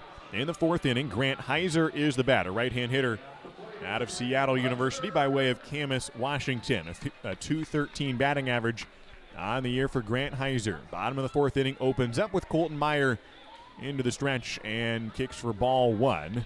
1-0 the count to Grant Heiser, who grounded out to short in the first inning, was victimized by Riley Way. Not only that ground out, But yesterday down in Corvallis, when Way fielded a ball behind the third baseman and whipped it across to first for the out to get Heiser and rob him of an infield single. And Heiser still hitless on the series, 0 for 4. Watches strike one from Colton Meyer. 1-1 the count to the leadoff man here in the fourth inning. Meyer throws high, ball 2. 2 balls and 1 strike to Grant Heiser. After yesterday, 3,038 fans to watch the Corvallis Knights come back and defeat Ridgefield 4-2. On an interesting day for some Portland Pilots in that game. Grant Heiser swings and misses to make the count. 2 balls and 2 strikes to the leadoff man. Corvallis ahead 5-1 in this contest. The starting pitcher yesterday for the Ridgefield Raptors was Brock Gillis, who's transferring to the University of Portland to become teammates with his brother, Brett Gillis, who also plays for the Corvallis Knights. 2-2 pitch is down and through the legs of the catcher Garcia for ball 3. And it's a full count to Grant Heiser. The first man that Colton Meyer has faced today just entered in relief here in the bottom of the fourth. And has a full count to the leadoff man. Into the stretch and gets a swing and a miss from Grant Heiser. And strike 3, 1 down in the bottom of the fourth inning. Brady Casper is up next. So yesterday, Brock Gillis, who's transferring to UP out of UW, goes from Washington to Portland and started the game at one of his best starts on the summer. Went 6 innings and wasn't done yet, but through 6 innings, he had 1 run allowed and had a 2-1 lead. And it seemed like his day was done there, but he came out for a 7th inning as the first pitch to Casper is on the outer half for strike 1. 1 away, bases empty, bottom of the fourth. It's Corvallis 5 and Ridgefield 1, and Brady Casper at the plate. And Gillis came out and got the first 2 guys out in the 7th inning. The 0-1 pitch is swung on and missed. It's 0-2 to Brady Casper. He then walked the next guy. And so in the 7th inning, 2 down, bases empty, walked the next guy, and then allowed a first pitch single. And that was it for Brock Gillis. He was pulled at that point. 0-2 the count, breaking ball high for ball 1. So Brock Gillis exited with his team leading 2-1 and having gone 6 2/3 innings. Then the relief pitcher allowed both of those guys to come in, so he was charged for both of them, allowed 3 earned runs, and that put Corvallis in the lead. So technically, Brock Gillis was charged with a loss as Brady Casper lips one into pretty deep left field, but moving back is Kyler Stancato, and he makes the catch in front of the warning track for out number 2. 2 down in the 4th inning. Cody Darcy is up next with the bases empty and a 4-run deficit for the Raptors. So Brock Gillis was charged with a loss. Interestingly enough, his brother, Brett Gillis, had come into the game as a reliever in the top of the 7th inning. So in that 7th, both pitchers in the game were Brett and Brock Gillis, 2 brothers who are going to become college teammates at University of Portland. Darcy takes ball 1. 1-0 the count from Colton Meyer with 2 down here in the 4th inning. Brett Gillis, since he was the relief pitcher when Ridgefield gave up the lead, he became the winning pitcher. So both pitchers of record last night were Gillis brothers. Next pitch is a strike to Cody Darcy. 2 outs and a 1-1 count now. And those 2 guys drove down together from Portland. That's where Brett lives, and Brock as well, playing for the Raptors. So they carpooled together to become opponents and opposing pitchers in the game as Darcy lifts one to right field. Well hit. This one's going to carry to the warning track, to the wall, to the bullpen, to the grass. Cody Darcy launches his 7th home run of the year. He is now in sole possession of 2nd place in the West Coast League in home runs, and he shortens up the lead. It's 5-2. Corvallis still on top as Cody Darcy takes an Oppo Taco to right field for a solo home run in the 4th inning. Cody Darcy punches one out to right field. He says most of his power is out to right. The wind took it a little bit. I think it would have gotten out even without the wind, but it didn't hurt as the wind blowing out that way in a ballpark that plays best to right field. And a solo home run for Cody Darcy. It's 5-2. Corvallis still on top. The Ridgefield has scored in consecutive innings now. Mikey Kane is the next batter with 2 down and the bases empty in the 4th inning. 3-run lead now. The Knights still on top after scoring 2 in the 1st and 3 in the 3rd. 1-0 pitch to Kane is down and in from Colton Meyer, who got the first 2 guys out and then allowed a home run to Cody Darcy. Mikey Kane had 2 balls and no strikes, 2 outs. 5-2 the score. The Knights on top here in the 4th inning. Meyer out of the stretch, kicks for the 2-0 and drops it low for ball 3. 3-0 the count. So I mentioned both Gillis brothers, the pitchers of record. Brett Gillis getting the win for the Knights last night, and Brock, unfortunately, even with a tremendous start, got charged with 2 runs after he exited and took the loss. 3-0 pitch is outside for ball 4, and Mikey Kane draws a walk. Wade Meckler will be the batter with a runner on first and 2 down here in the 4th inning. Ridgefield trailing by 3. So that's got to be the weirdest car ride. 2 guys driving down from Portland, not realizing that both of them would be the pitchers of record that game, and then carpool back up where one guy's the winning pitcher, one guy's the losing, and maybe Brock made Brett pay for the gas and said, "You got the win. You pay for the tank this time." That's what I would have said. Meckler takes ball 1 from Colton Meyer. 1-0 the count. Runner on first and 2 down. The big hole in right center field for Wade Meckler. Does like to go opposite way, and he's a left-hand hitter, so opposite would be to left field. A pitch outside from Colton Meyer. 2 balls and no strikes. 2 down. Runner on first. Ridgefield trailing by 3 runs. The other thing about Wade Meckler, I mentioned last at-bat when he drew a walk that inning, about how he has a hitting coach or a guy he takes hitting tips from, same guy as Travis Bazzana, the Corvallis Knights and future Oregon State teammate of Wade Meckler, who takes strike 1. 2-1 the count. The thing that he's learned from that hitting coach, Richard Skank, who's a well-known hitting guy, is it's helped his opposite field power because he's kind of changed his load and how he uses his hips in his swing. He fouls one back, and it's 2-2 the count to Wade Meckler. You'll notice if you watch him play, if you go to an Oregon State game or if you're watching the live stream right now or whatever it may be, even when Wade Meckler takes a pitch, he'll still load up and kind of fire his hips a little bit. The whole idea that he learned from Richard Skank, the hitting coach I mentioned, that it's all about loading with more power and getting your hands in better positioning before the ball even gets there. He again takes, and that one's for strike 3. And if you're watching, you can still see that load just a little bit, though unfortunately a pitch taken, and it is strike 3, and the inning is over. Wade Meckler strikes out, but Ridgefield does score a run on a solo home run by Cody Darcy. 1 run in on 1 hit, and 1 left on. We head to the top of the 5th inning. It is the Ridgefield Raptors 2 and the Corvallis Knights 5. Warmer weather is here, and what better way to enjoy a summer day than with a trip to the ballpark to watch exciting Ridgefield Raptors baseball. Play ball! Don't miss the action on the diamond as the Ridgefield Raptors battle other Western League rivals for the championship. This safe outdoor event is a perfect outing for you and your friends. Peace Health is a proud sponsor of the Ridgefield Raptors, with a team of medical experts on deck to provide your family the care you need. Treat your family to an exciting night at the ballpark and make it part of your healthy, active summer. Peace Health and Ridgefield Raptors baseball, a great double play. The Ridgefield Raptors are thrilled to reunite with fans and enjoy summer baseball again. Join us for America's favorite pastime. The Raptors are following state guidelines for spectator events and ask for your patience as we prepare for exciting West Coast League play. Please be courteous to our staff, fans, and players as we celebrate the return of your Ridgefield Raptors this summer. Let's make it a great season at the Rourke. Get your tickets now at ridgefieldraptors.com. Go Raptors!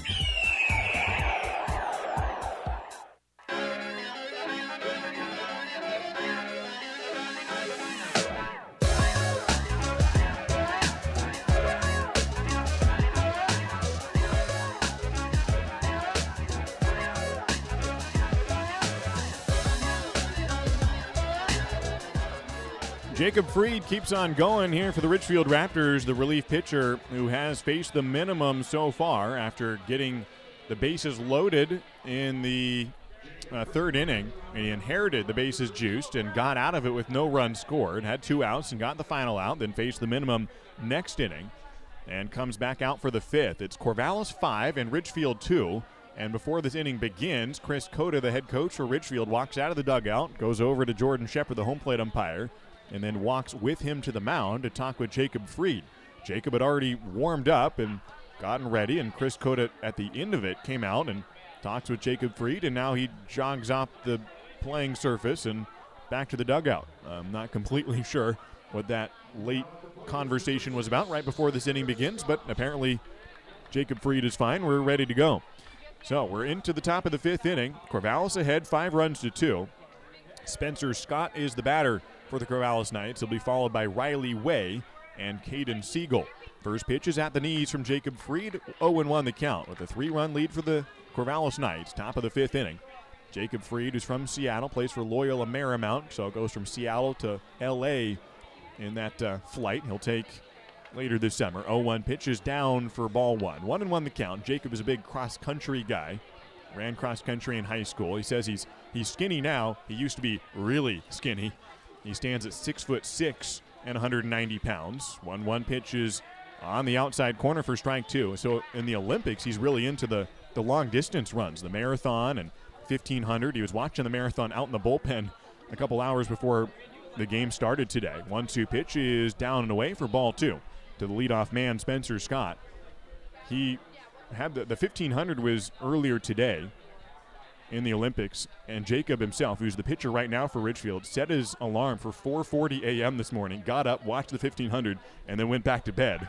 Gets a swing and a miss from Spencer Scott for strike three, and Jacob Fried has punched out 3 in a row.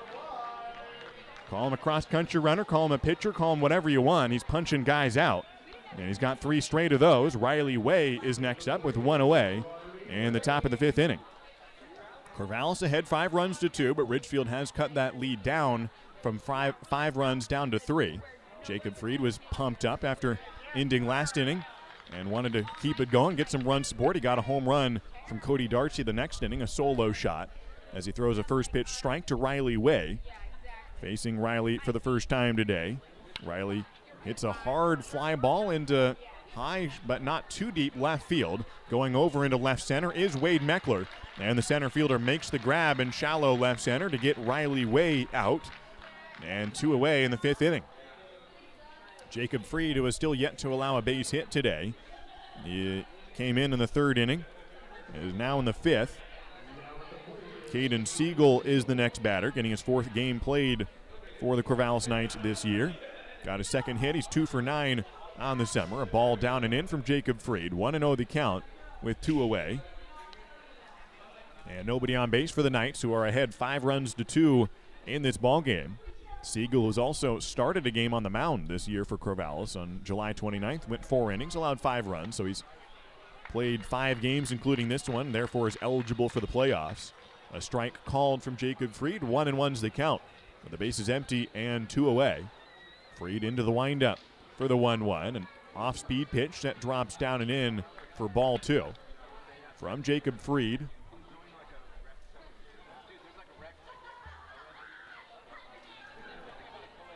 Caden Siegel is the batter, a ground out, and that 2 RBI single on the day. Pops one up on the right side. Should be playable for Will Chambers, the first baseman, reaching over. And did he make the catch? No, it fell in foul territory, just to the inside of the wall, running along the right field side. And Will Chambers trying to get under it on a knuckling pop-up that just barely fell outside his grasp. It is strike 2, and the inning continues with Caden Siegel still the batter. 2 balls and 2 strikes as Will Chambers, the first baseman, unable to make the grab in foul territory. No, it wasn't a trio of Razorbacks, just one Raptor who was unable to grab it beyond first base. Here's the 2-2, another off-speed. That's in there for strike 3. And Jacob Fried doesn't need a foul-out pop-up. He'll just punch him out. He gets 2 strikeouts in the inning. He's up to 4 on the day, and he is yet again hollering in excitement and hopes to get some more run support from Ridgefield. The Raptors have scored in 2 consecutive innings, 1 run apiece. It's 5-2. The Knights on top. What can Ridgefield do? In the bottom of the 5th, for Ridgefield, it'll be Brooks Dyer to lead off. In the latter half of the 5th inning, it's Corvallis 5 and the Ridgefield Raptors 2. Baseball is back, and Peace Health is excited to once again sponsor the Ridgefield Raptors as they vie for the West Coast League title. Raptors games make a great family outing. Bring the whole crew to the ballpark to enjoy a safe, fun outdoor event featuring the thrills of Raptors baseball. As the largest health provider in Clark County, Peace Health is ready to step up to the plate and keep your family in the game, whether it's a routine appointment or specialty emergency care. Peace Health and the Ridgefield Raptors, 2 great teams. The Ridgefield Raptors are back, where the entire family can watch top-level college baseball players live at the Rourke. Now, kids 12 and under get in free with a paid adult for all Sunday afternoon Raptors games. Enjoy local Southwest Washington baseball with the whole family this summer. Sunday games are at 105 and are presented by Peace Health and the Columbian. Come cheer on your Ridgefield Raptors all season long. Get your tickets now at ridgefieldraptors.com. Go Raptors!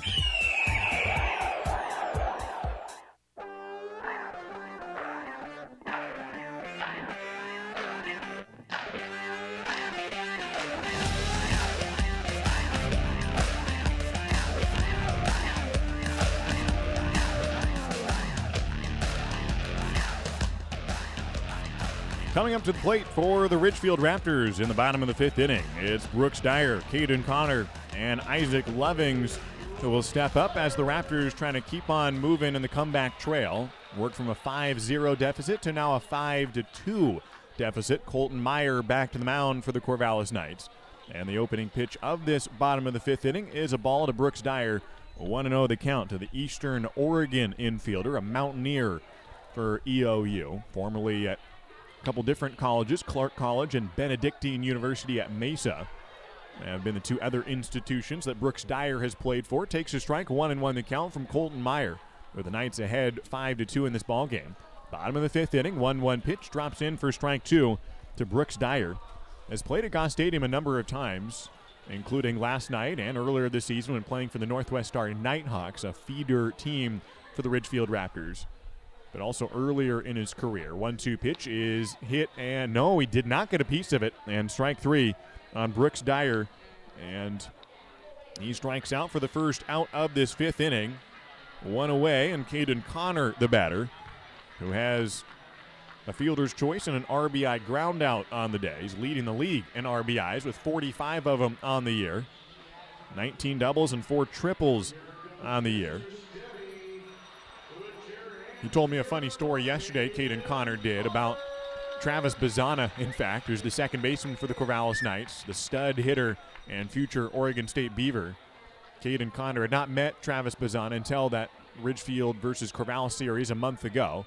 Caden takes a strike on the outside edge from Colton Meyer. 0-1 the count, 1 away, base is empty. 5-2 lead for the Corvallis Knights. Caden Connor was playing in center field in that series, and in a 10th inning situation against Corvallis down at Goss Stadium, where the Knights loaded the bases and were threatening to walk it off as a slider that cuts in away from the barrel from Caden Connor. It's 0-2 the count.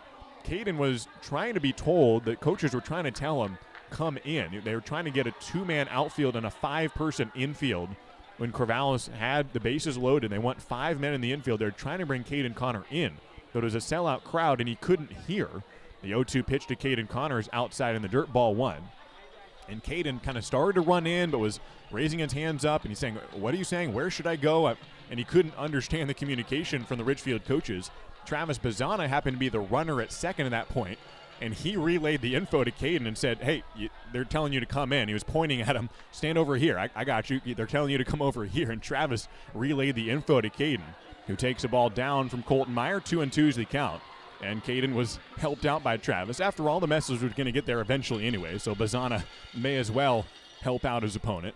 And Caden also marveled at the Aussie accent from Travis, which he very much appreciated. Travis Bazana from Sydney, Australia, and has been one of the, if not the, best hitters in the league this summer. 2-2 pitch is down for ball 3. Full count to Caden Connor, 1 out, base is empty. A 3-run advantage for the Corvallis Knights. But Caden Connor hoping to get on base. A 300 batting average on the year for Caden, and a league-leading 19 doubles and 45 RBIs. Here's the payoff from Colton Meyer. Fastball, a chopper towards second. Bazana fields at eye level. Whips the throw to first. A pick by Siegel in time. And Bazana gets Caden Connor out at first, just barely. Picked by Siegel on a 1-hopper from Bazana. And 2 down in the bottom of the 5th. Isaac Lovings is the next batter after Travis Bazana made a nice grab on a ball that nearly got over his head on a chopper towards second base, and Siegel helped him out on the short hop at first base. 2 down, base is empty. 5-2 lead for the Corvallis Knights. Bottom of the 5th inning. Isaac Lovings powers one foul over the right field side. Ridgefield 5 games above 500 on the year. They went 13-11 in the first half and are 11-8 in the second half. In Ridgefield's initial year back in 2019, joining the West Coast League, they went 500 that year, 27-27. A ground ball foul for Lovings. Ridgefield was eliminated from playoff contention just a couple days before the end of the year last season in 2019. They were eliminated on August 7th, a year ago, on this date 2 years ago. And today they are still in playoff contention. 0-2 pitch is outside to Lovings. 1-2 the count with 2 away and the base is empty. Ridgefield does not have the tiebreaker over Portland, but they are tied with the Pickles. And if they beat Corvallis, then they would have the tiebreaker over the Portland Pickles. The 0-2 pitch to Lovings is spiked by Colton Meyer, and it's a 1-2 count. As it stands down at Vince Giannis Stadium in Central Oregon, the Bend Elks are leading the Portland Pickles 5-0 in the 6th inning. That is good news for Ridgefield, although you do have to worry a little bit about the Bend Elks themselves, who started out this year 1-9, but they are still in playoff contention themselves. 2-2 pitches, again below the knees, and blocked by Garcia. Ball 3 to Lovings, who is down with 2 strikes and now has worked into a full count with 2 down. Nobody on the base paths right now. 5-2 is the score. The Corvallis Knights have not trailed today. Here's the payoff to Lovings. Hits one hard to left field. It'll get down for a base hit. And 2 hops Stancato, the left fielder, for a single for Isaac Lovings.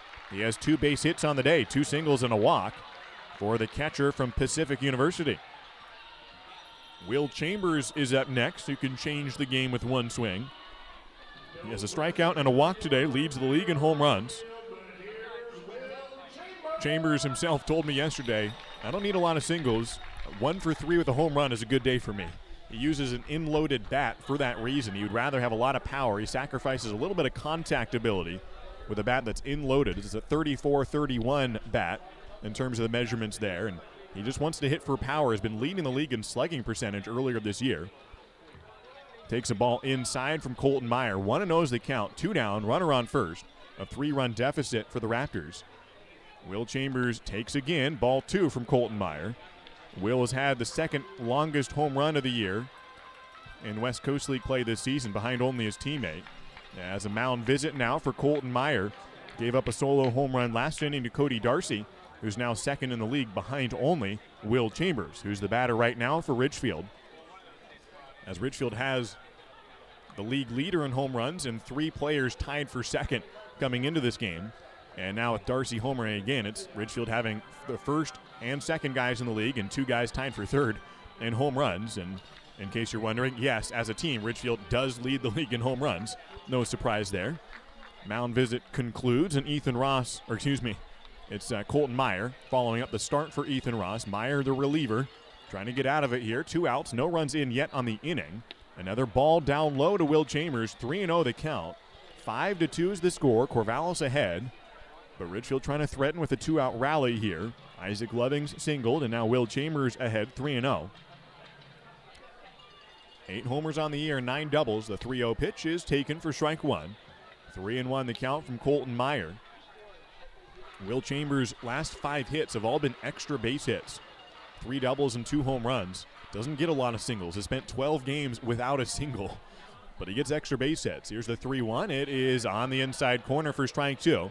Chambers started to turn around to throw the bat aside, but he will hold on to that black-colored bat and perhaps take a big swing with it on the payoff from Colton Meyer. 3 balls, 2 strikes. Meyer comes set, looking over at first base, and will throw over to first. It gets by first base, and Lovings is going to try to sprint to second. The ball gets to the wall on the right field side. Lovings will stop at second, and he's in scoring position now. And the 2nd time today that the Knights have thrown a ball away on a pickoff attempt. Last time scored a run on an RBI ground out. Ridgefield won't have that opportunity, but still perhaps an RBI for Will Chambers, but there are 2 outs. Isaac Lovings into second base now. 2nd error of the day. There have only been 2 errors by both teams today, or combined, 2 errors for Corvallis, none for Ridgefield. Both errors have been on a pitcher making a pickoff attempt. We'll see what Will Chambers can do. 3 balls, 2 strikes. Ridgefield down by 3. The 3-2 is fouled away on the first base side on the ground, and remains a full count to Will Chambers. A switch hitter who's transferring to Dixie State. He had no D1 offers for a while, but he was hitting so well in this league and was bound to get some looks. And finally, Dixie State offered him. Here's the payoff to Chambers. Swung on, grounded up the middle for a base hit. Isaac Lovings is going to be waved around third, and now he's held up. Had a go signal at first, but then a late hold sign from Chris Cota, and the throw does go a bit wide, although it was well in time to get Lovings. Whether or not the additional throw would have got him had Lovings gone, I'm not sure, but ultimately he stays at third. A base hit by Chambers, and now runners on the corners for the Raptors with 2 down. 5-2 is the score. Ridgefield trailing. Grant Heiser is the batter. 0 for 2 on the day. Heiser, the catcher from Seattle University, from Camas, not all that far away here in Ridgefield, trying to come up with a clutch base hit. 2 down. Colton Meyer throws high for ball 1. Grant Heiser had a walk but went 0 for 3 yesterday. Has a ground out and a strikeout today. Right-hand hitting catcher for the Red Hawks of Seattle U. The 1-0 pitch is hit high and into fairly deep right field. Nankeel drifting over. He has a play on it. He makes the catch, and the inning is over. 2 left on for the Ridgefield Raptors, and no runs come in on the frame on 2 base hits. Will Chambers gets his first single in the last 12 games, but it does not lead to a run. It's still the Corvallis Knights 5 and the Ridgefield Raptors 2 heading to the 6th inning.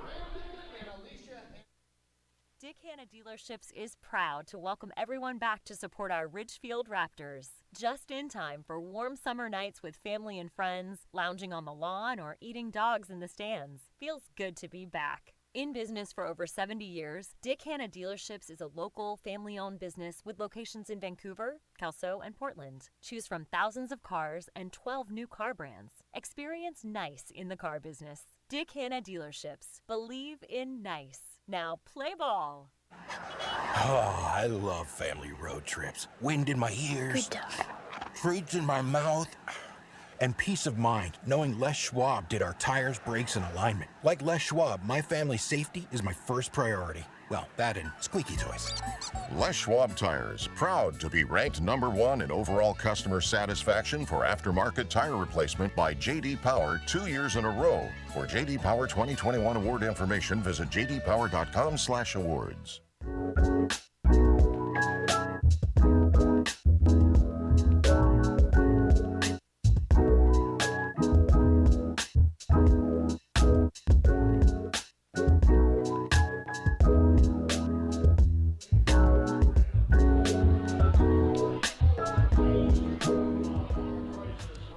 New pitcher for the Ridgefield Raptors as we mosey on to the top of the 6th inning here at the Rourke. It is the Corvallis Knights leading by a score of 5 runs to 2. And entering in replacement of Jacob Freed comes in a new reliever. Third pitcher of the game for Ridgefield. It is Jacob Acosta, a right-hander from Cal State Bakersfield, hails from Exeter, California, is making his 8th appearance on the year. Debuted June 27th against Portland, and has gone 7 appearances since then. He's 0-1, an ERA of 7.56. Has struck out 10 in 8 innings, 4 walks, 15 hits. And now facing the Corvallis Knights, trying to hold the margin at 3 runs. Leadoff man for the Knights is Sebastian Garcia. Just 1 at-bat on the day. He flew out to right field. Did have 1 other plate appearance. He was hit by a pitch on the first offering in the 3rd inning. Never did face Jacob Freed. And so he's facing his 2nd pitcher now after going 0 for 1 against the starter today, Parker Goen. Top of the 6th inning here in Ridgefield. It's Corvallis 5 and Ridgefield 2. As Jacob Acosta will start out this appearance against Sebastian Garcia. On deck is Travis Bazana, and Nick Vogt would be after that. First pitch from Jacob Acosta is a called strike. 0-1 the count to open the 6th inning. So the playoff situation becoming almost more muddled every game as we go. Normally you'd have teams eliminated game by game down the stretch, and you start to see, okay, here are the teams in contention. It's really just gotten almost more complicated each game. When we thought it would be just Ridgefield and Portland, as the next pitch is a ball 1-1. And to a certain degree, that is the most likely scenario. It's not 100% sure, but most likely the team that will play the Corvallis Knights will be either Ridgefield or Portland, but that's by no means a sure thing. A hard-hit fly ball to center field, but not too deep. Wade Meckler takes a couple steps in and makes the catch on a rope from Sebastian Garcia, but right at Wade Meckler, and 1 away in the 6th inning. Now the Ben Dunks are complicating things as Cowlitz has lost a couple games, and so the Black Bears, while not being mathematically eliminated, are very much in the back seat here. But the Ben Dunks are making things interesting, although it's going to be very tough for them. They are in the hunt a little bit behind Ridgefield and Portland, trying to snag that 2nd playoff spot from the Southern Division. 1 away, and Travis Bazana, the hitter, takes a check swing. It's called a strike. 0-1 the count, 1 away. Corvallis leading this ball game 5 runs to 2 in the top of the 6th inning. Now, Ben started this year 1-9, but the thing is, in the West Coast League, you can win the second half no matter what your first half record was. A little looper from Travis Bazana. It drops into center field for a base hit. And Bazana has his second hit of the day. He's walked twice and got a hit twice, a single and a double on the day for Travis Bazana, which is by no means unusual for him. In his 19-game hit streak that came to a close yesterday, he had 42 hits in those 19 games, and that wasn't even all that much above his season average. .429 hitter on the summer, and he's 2 for 2 today with a pair of walks, including an RBI base on balls. Runner on first, one out, top of the 6th inning. The Knights leading this contest by a score of 5-2. Nick Vogt, the batter, takes a strike from Jacob Acosta.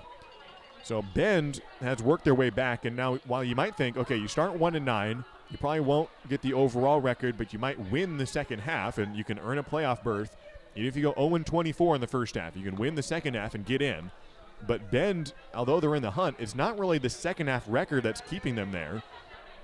It's possibly the overall, although they could get the second half championship. They're 12-7, but that's 4 games behind Corvallis. Bend is 4 games behind Corvallis with 5 games to go.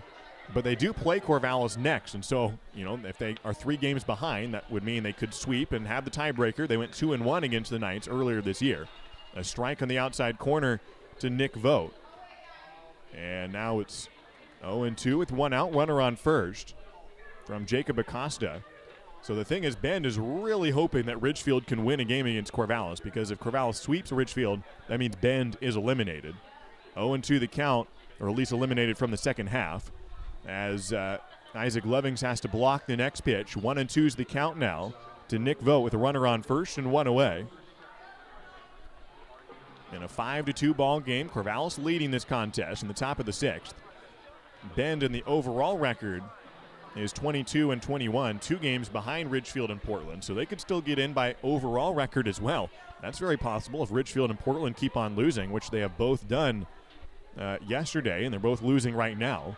A throw over to first, and Bazana gets back. Runner on first, 1 out. Bend is leading Portland 5-1 now in the 7th inning. If that score holds, and if this score holds with the Knights winning, then the Bend Elks would be just 1 game behind Corvallis, or 1 game behind Ridgefield and Portland. Bazana's thinking about stealing. A ball outside from Acosta, 2-2 is the count, as Bazana inching over from first base, taking a slightly larger and larger lead with 1 away. Infield and double play depth for the Raptors, with the entire field now covered in shadows. We are just reaching sunset here, although you can't really see the sun descending below the horizons. Partly cloudy, especially right above the treetops behind us in left field. And a pitch at the knees from Jacob Acosta, and it's Nick Vogt going down looking for the 7th strikeout of the day for Ridgefield pitchers. 7th strikeout of each game, sponsored by Taco Bell. Free taco coupons for all fans in attendance. Come down to Ridgefield Outdoor Recreation Center, watch a ball game, get tacos as long as Ridgefield gets 7 strikeouts, which they very nearly always do. Briley Knight, the batter, with runner on first and 2 down. Top of the 6th inning, Knight grounds the ball towards second, and it's fielded by Cody Darcy. The shortstop steps on the bag, and the inning is over. Ridgefield gets a scoreless inning here from Jacob Acosta. 1 hit from Travis Bazana, but no runs on the frame. And we are on to the bottom of the 6th inning. It is the Ridgefield Raptors 2 and the Corvallis Knights 5. Found a giant spider in my bed. Stepped outside and a hornet stung my head. Got ants around my sink, And I am starting to think the experts that I know are gonna make me pest-free. Natura Pest Control, killing your bugs and rodents, baby. Natura Pest Control, call today, get a quote for free. Hey baseball fans, after the game visit A, the area's premier gaming, dining, entertainment, and meeting destination. A is a proud supporter of the Ridgefield Raptors and the perfect place to meet up with friends after a Raptors win for dinner, drinks, and great times. Keep the fun and excitement going after the 9th inning and grab beers at Tom's Urban, or enjoy a perfectly cooked porterhouse at Michael Jordan's Steakhouse. With 100,000 square feet of gaming space, 15 different restaurants, bars, and retail outlets to choose from, A has just what you need to turn your night at the ballgame into a night you won't forget. A, just off I-5 at exit 16, ILANIresort.com.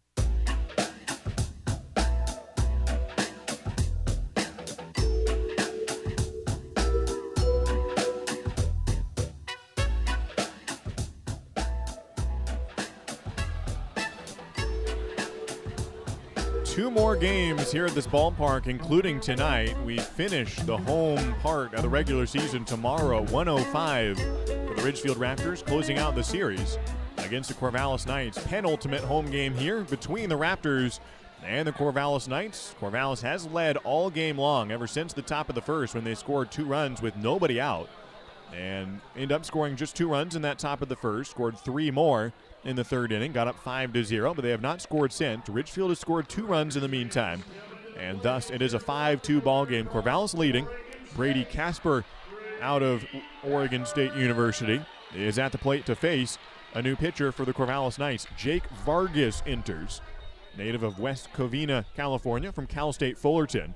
Could face one of his Fullerton teammates later on in relief, as Casper takes a swing and a miss on the first offering. Caden Connor is in the starting lineup, also out of Cal State Fullerton, but he won't be up for another 6 batters.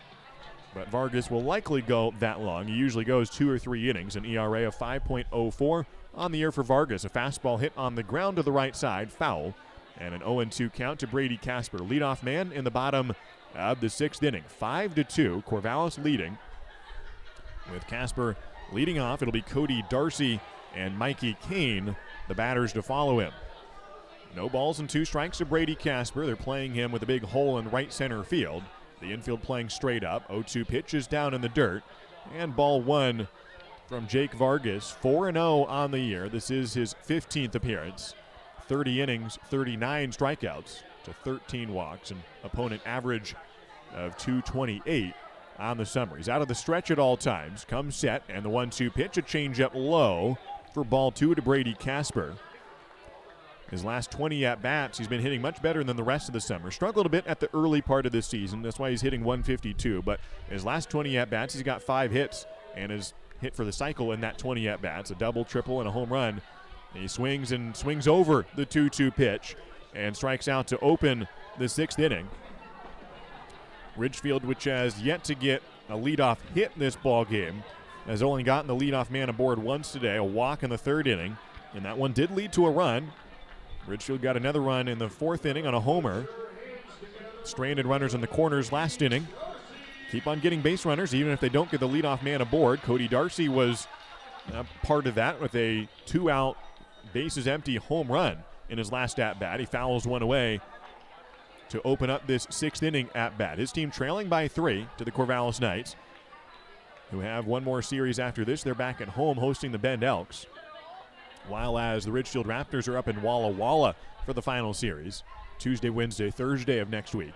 The 0-1 to Cody Darcy is outside for ball 1. Cody hit that home run 94 miles an hour off the barrel, and it traveled 351 feet on the opposite field dinger over the bullpen in right field, his 7th homer on the summer. He has a 1-1 count, 1 away. In the bottom of the 6th inning, Darcy checks his swing. It's just off the plate for ball 2. Cody did not have a home run in the first series of this summer, and then broke his bat and had to use a new one. He had already had a Christmas present from his grandparents, who live in Myrtle Beach, South Carolina. Welma and Wayne had given him a new bat for Christmas in 2020. He fouls one back, 2-2 the count to Cody. 1 away. It's Corvallis ahead 5-2. So he already had that bat that was a present from his grandparents, and he was waiting until the other one broke. So then he started using his grandparents' bat, or not his grandparents' bat, but the present from his grandparents, and proceeded to hit 3 home runs in 4 at-bats.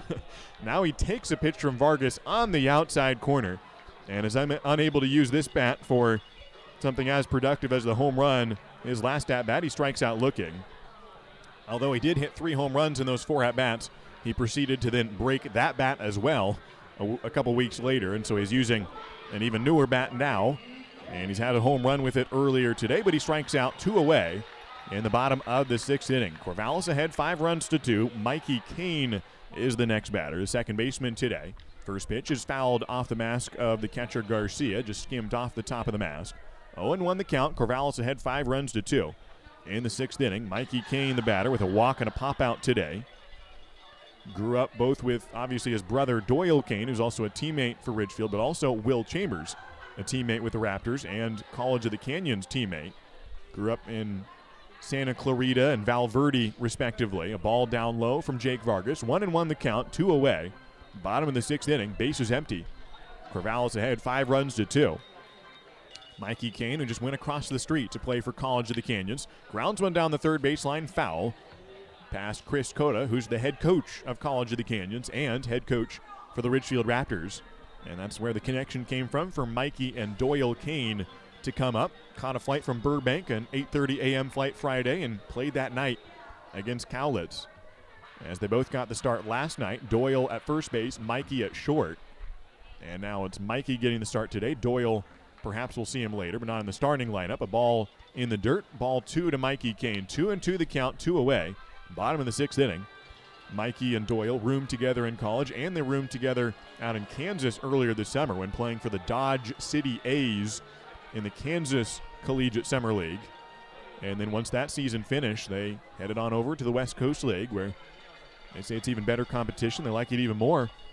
And just started out a week ago. Mikey Kane got his first hit yesterday, 1 for 3 last night. Fouls one away here against Vargas. 2-2 the count, 2 away. Bottom of the 6th inning for Mikey Kane. Was the first player to reach base yesterday. He was batting 8th in the lineup. And Ridgefield unable to get anything going early in that contest as the 2-2 pitch is down and away for ball 3. As Drew Dowd got the first 7 guys out, and then he struck out Mikey Kane, but Mikey reached on a drop third strike. Then an error on the next batter, and then a lost fly ball in the sun that was dropped in left field, and then a 2 RBI single for Doyle Kane to score his brother Mikey.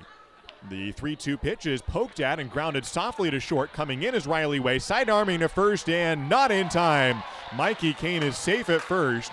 Riley Way runs all the way to the first baseline as the shortstop ran in on that ball that took forever to get to him. He sprinted in on it and threw to first in a bang-bang play at the bag, and Mikey Kane is ruled safe. Brooke Knight sprinting out of the dugout and all the way on the field talking with the field umpire Andrew Mervin, who ruled safe. And the inning is not done yet. 2 outs and now a runner on first for Mikey Kane, who will get credit for a infield single on the play. A good play for Riley Way. Can't give him any problems with that, running in on it, made a quick throw. But according to Andrew Mervin, did not beat Mikey Kane to the bag. A 2-out single. 3-run deficit for the Raptors. Wade Meckler is the next batter. 1 on and 2 out. First pitch is a called strike to Wade. Mentioned his load last at-bat, where he kind of has changed his batting stance, where he loads differently. The other thing Wade Meckler does in terms of his swing, he'll turn his back more to the pitcher now than he did his freshman year at Oregon State. You'll see he turns his hips to turn his back towards the pitcher and then kind of load quickly. Takes a strike, 0-2 the count to Wade Meckler, and throws his hands at the ball much quicker now. He kind of torques his hips and gets much better contact, especially opposite way, where he kind of sits in left center. It's a lot of doubles that way. No balls and 2 strikes, 2 outs, 3-run deficit for the Raptors, 6th inning. 0-2 pitch, a slider in the dirt for ball 1. Wade says, my freshman year at Oregon State, I just could never beat the left fielder. Could never get it over his head. I'd hit some fly balls. They'd always be caught. Started changing my batting stance and torquing my hands differently, using my hips a lot more, turning my hips backward and getting my hands ready before the pitch coming in and just driving the ball. And I got a lot of doubles to left center and over the left fielder at Oregon State this spring. 1-2 pitch, a fastball hit towards left center field. This will get down and split the outfielders. Cut off now by Stan Cotto, and it'll limit Wade Meckler for a single to left center field. Just like that, there's that left center power. Not for an extra base hit, but nonetheless good contact, and drops it in for a 2-out base hit. And now runners in first and second for the Raptors, still trailing by 3. But the 6th inning continues, and Brooks Dyer is next up. Mentioned how Brooks has played at Goss Stadium a number of times. One of the other times, not only this season in the West Coast League playing the Knights, but he also had a game after his senior year of high school. Did Brooks Dyer, who's at the plate now facing Jake Vargas, coming out of Hawkinson High School and playing in a tournament down at Goss Stadium when he graduated 2018. 2 outs, bottom of the 6th inning. And Brooks Dyer at the plate takes on the outside corner for strike 1. He said, I was playing at Goss Stadium, and I hit a triple left-handed at Goss.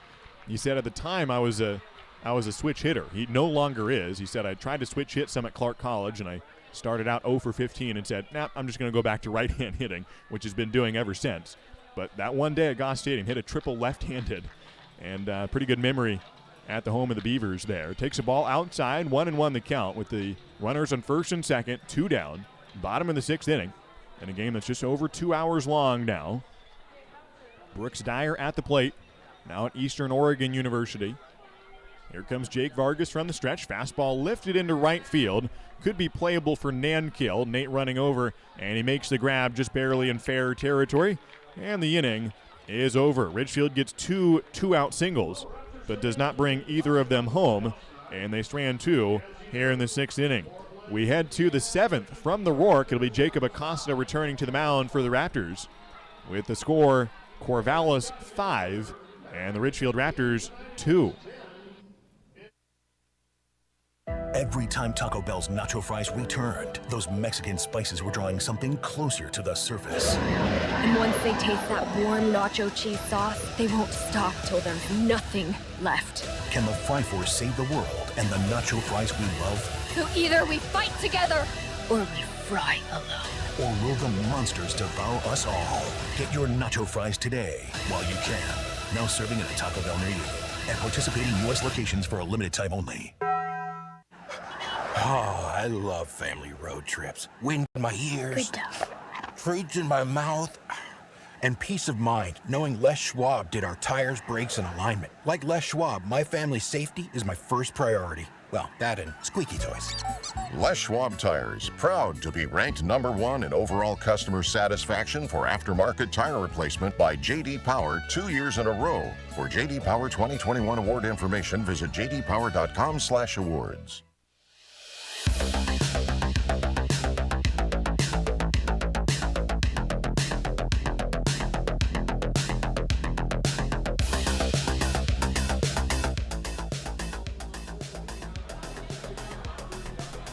Coming down the stretch of the 2021 summer season and coming down the stretch of this ballgame through 6 innings at the Ridgefield Outdoor Recreation Complex. It's the visiting Corvallis Knights, 5 runs on 6 hits, 2 errors, and the Ridgefield Raptors 2 runs on 7 hits and no errors. It'll be Kyler Stancato to lead off the 7th inning, encountering Jacob Acosta, who pitched a scoreless 6th inning in relief for the Raptors.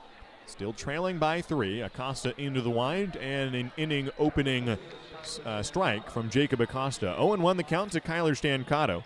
Went 0 for 4 yesterday. Has not gotten a hit today either, but he did reach on a fielder's choice and score in that 3rd inning, including a stolen base in the 3rd when Corvallis moved ahead 5-0 and now lead 5-2. A blooping foul ball to the left field side for Kyler Stancato, a Washington State outfielder. And it's an 0-2 count on Kyler, the leadoff man in the 7th inning. Now, oddly enough, there's a small chance, although Ridgefield wants to win some of these games against Corvallis and move ahead of the Portland Pickles, who are trailing the Bend Elks 5-2 in the 7th inning, by the way. So same score here between Ridgefield and Corvallis. 0-2 pitch from Acosta is poked at by Stancato, a 3-bouncer to the second baseman, Kane, and Mikey throws over to first for the out. 1 away in the top of the 7th. Base is empty, a 3-run lead for the Knights. And it's Nate Nankill up. On deck will be Spencer Scott. There's a small chance that Ridgefield losing a game here would actually help them, because the Bend Elks would come into the Corvallis series. Perhaps, let's say Ridgefield and Corvallis split these final 2 games, tonight and tomorrow. Bend would be within 3. Or let's say then Ben could sweep Corvallis and take the playoff berth by winning the second half championship, as the first pitch is a strike from Jacob Acosta. 1 out, nobody on. Into the line, and the 0-1 pitch is swung on and missed, and Nankill behind 0-2. He's from Cal State Fullerton, so is the Knights pitcher right now, Jake Vargas, who pitched a scoreless 6th inning. Right now, Acosta on the mound for the Raptors out of Cal State Bakersfield. Nankill behind, no balls and 2 strikes. So if Ridgefield loses these games, then Bend would be eliminated, and then a sweep would not matter against the Knights, as a foul ball back by Nankill. Now, obviously, the Bend Elks sweeping Corvallis is not likely, and Ridgefield doesn't want to you don't want to lose games, and most likely a win would help more than a loss. But there's a small chance that losing a game would ultimately prove more fruitful than winning a game. But, of course, you got to worry about the Portland Pickles because you're tied with them in overall record. So at some point you got to get some wins. 0-2 pitch swung on and missed by Nankill, and Jacob Acosta punches him out. 2 down in the top of the 7th. Spencer Scott is next up. He's 1 for 2 in the ballgame, a single and a walk. He's headed to the University of Portland this upcoming fall. The 18-year-old from Portland went to Grant High School. Has 2 outs and the bases at the moment dormant, with no base runners right now for Scott, who swings late on a 93-mile-an-hour pitch from Jacob Acosta. 5-2's the score, both here at the Rourke and down at Vince Jenna Stadium, with Bend and Corvallis leading their respective games. The Knights ahead of Ridgefield, Bend ahead of Portland. 2 teams trailing by 3 as they fight for the second playoff berth in the Southern Division. Off speed that misses for ball 1 from Jacob Acosta. 1-1's the count with 2 down and the bases empty. Scott, the third baseman today for Corvallis, hitting .311 so far on the summer. The 1-1 from Acosta is on the inside edge for strike 2. 1-2's the count. After it seemed like Ridgefield was just going to have to win a ton of games to beat Portland. The Pickles had won 5 series in a row around the middle part of the season, but now Portland is 9-10 in the second half. But Ridgefield has lost 3 of their last 4 and have stayed tied with the Pickles. Here's the 1-2 pitch tailing away for ball 2. 2-2's the count, 2 away. So the door is open for Ridgefield. They just got to step through, but they face a tough task in defeating Corvallis, which Ridgefield has never done before in the 10 tries that the Raptors have had. Here's the 2-2 pitch, and a fastball grounded up the middle. Mikey Kane, the second baseman, fields, falling away, throwing to first, and in time for the out. Mikey Kane falling away. The second baseman makes a throw from behind the bag, and it's picked by Chambers for the out to get Spencer Scott at first base. That ends the inning, and we head to the bottom of the 7th. It's time to stretch from Ridgefield after a heck of a throw by Mikey Kane. We head to the bottom of the 7th. It's the Ridgefield Raptors 2 and the Corvallis Knights 5.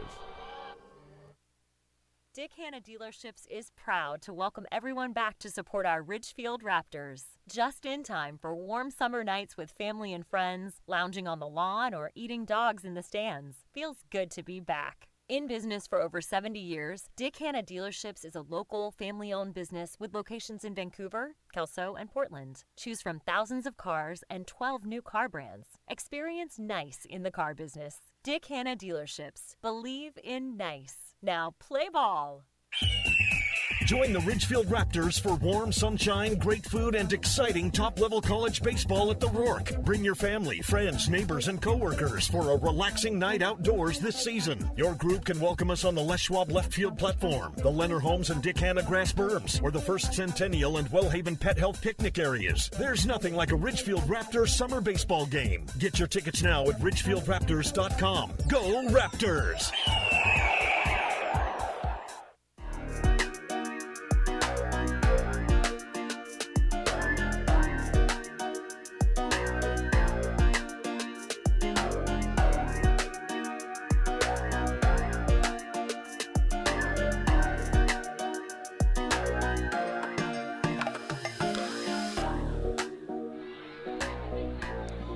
It'll be Caden Connor to the plate to open up the bottom of the 7th inning, with the Corvallis Knights leading this contest by a score of 5-2 as we continue at the Rourke. Bottom of the 7th, 3-run deficit for the Raptors, needing 1 win of these final 2 games to take the tiebreaker over the Portland Pickles, with Ridgefield and Portland tied with 5 games to go, including tonight. Both teams 24 and 19. Ridgefield is assured of finishing at least 500 on the year, but they have lost yesterday, trying to avoid a 2-game losing streak. But they are trailing by 3 as Jake Vargas throws down and away. This is a matchup of 2 guys well familiar with each other. Caden Connor and Jake Vargas, good friends with each other and college teammates at Cal State Fullerton. It's Vargas throwing down and away on the first pitch. 1-0 is the count to open the bottom of the 7th. And now Caden sprays one into left field. Running in is the left fielder, Stancato. He can't get there. And it falls in front for a base hit. And a single for Caden Connor, who gets the best of his Titan teammate, Jake Vargas, for a leadoff base hit. First time today, this game, where Ridgefield has opened up an inning with a hit. It's in the 7th when Caden Connor singles to left, which also ties the single season record for Ridgefield for a single player in hits. He ties John Peck from this season. John already broke that record and is now tied at 58 hits on the summer. Granted, it's only the second year of Ridgefield baseball, but still, 58 hits is impressive in one season. Here's Isaac Levings to the plate, and a ball inside from Jake Vargas. 1 on, nobody out. 3-run deficit for the Raptors in the bottom of the 7th inning, facing the Corvallis Knights. Now Travis Bazana leads the league in hits, 14 ahead coming into today over John Peck and now Caden Connor. 1-0 pitch to Levings, a check swing. It's in the zone either way, so a strike. 1-1 the count. Bazana has collected a couple more hits today. Caden Connor moving up to 58, but Bazana up to 15 ahead of him now with a single and a double today. He's the second baseman, not far away from Caden Connor, taking his lead from first. 1 ball and 1 strike to Levings. Takes a swing late and misses 1-2. Bottom of the 7th inning, Corvallis 5, Ridgefield 2. Levings, who has 2 singles on the day and a walk. Can he work one more base hit here and continue the rally? Nobody out. Infield towards double play depth, but Riley Way situated still in the hole. 1-2 pitch, off speed, fought off, and Levings stays alive. He is 5 for 16 in his Raptors season. Played for Ridgefield back in 2019 as well, after finishing out the year in the Golden State Collegiate League. He ironically played for a team not in the Golden State, mostly California teams. He played in Reno for the Reno Rams, which he did also this year. Just joined the team. Runners going on the 1-2, swing and a miss. Caden Connor slides in safely, feet first. It is a strikeout, but Caden Connor advances to second on the stolen base. So 1 down, but a runner in scoring position for the Raptors. Levings is down on strikes. 1 down, and Will Chambers is the batter. 5-2 is the score. Corvallis ahead. Bottom of the 7th inning. Chambers now batting left-handed, the switch hitter, who has faced exclusively lefties today until now. Brooke Knight coming out to chat with home plate umpire Jordan Shepard. I'm not exactly sure what about. After Vargas got the strikeout of Levings, Caden Connor stealing on the play, and Chambers coming up, and Brooke Knight had a question, and he's going to ask Jordan Shepard to go talk with Andrew Mervin, his fellow umpire, and they're going to discuss something here. I don't know if he had a question about the call at second. It looked like Caden Connor was easily safe.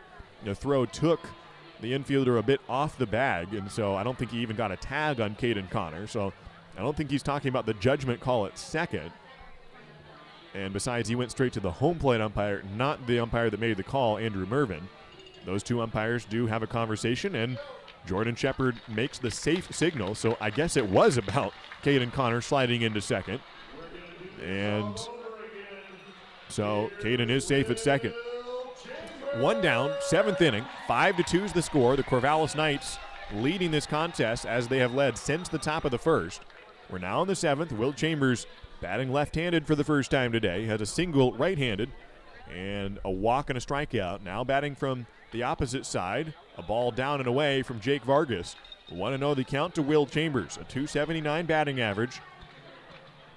Will, who is a big slugger, has got the build to do it. 6'3" on the frame for Will Chambers, and 230 pounds out of Valverde, California. The 1-0 pitch is on the outside corner for strike 1. He's a lot more regimented about his diet when he's at home, but he still eats well either way. But he was telling me about what he normally eats when he's back at home in California and playing college baseball. He's headed back to a D1 program in Dixie State. He kind of eats 4, if not 5 meals a day, and eats healthy and works out a ton when he's down in California. 1-1 pitch to Chambers is outside for ball 2. He starts out, wakes up at 6 a.m. and starts out with 10 eggs and sausage and eggs and toast for breakfast.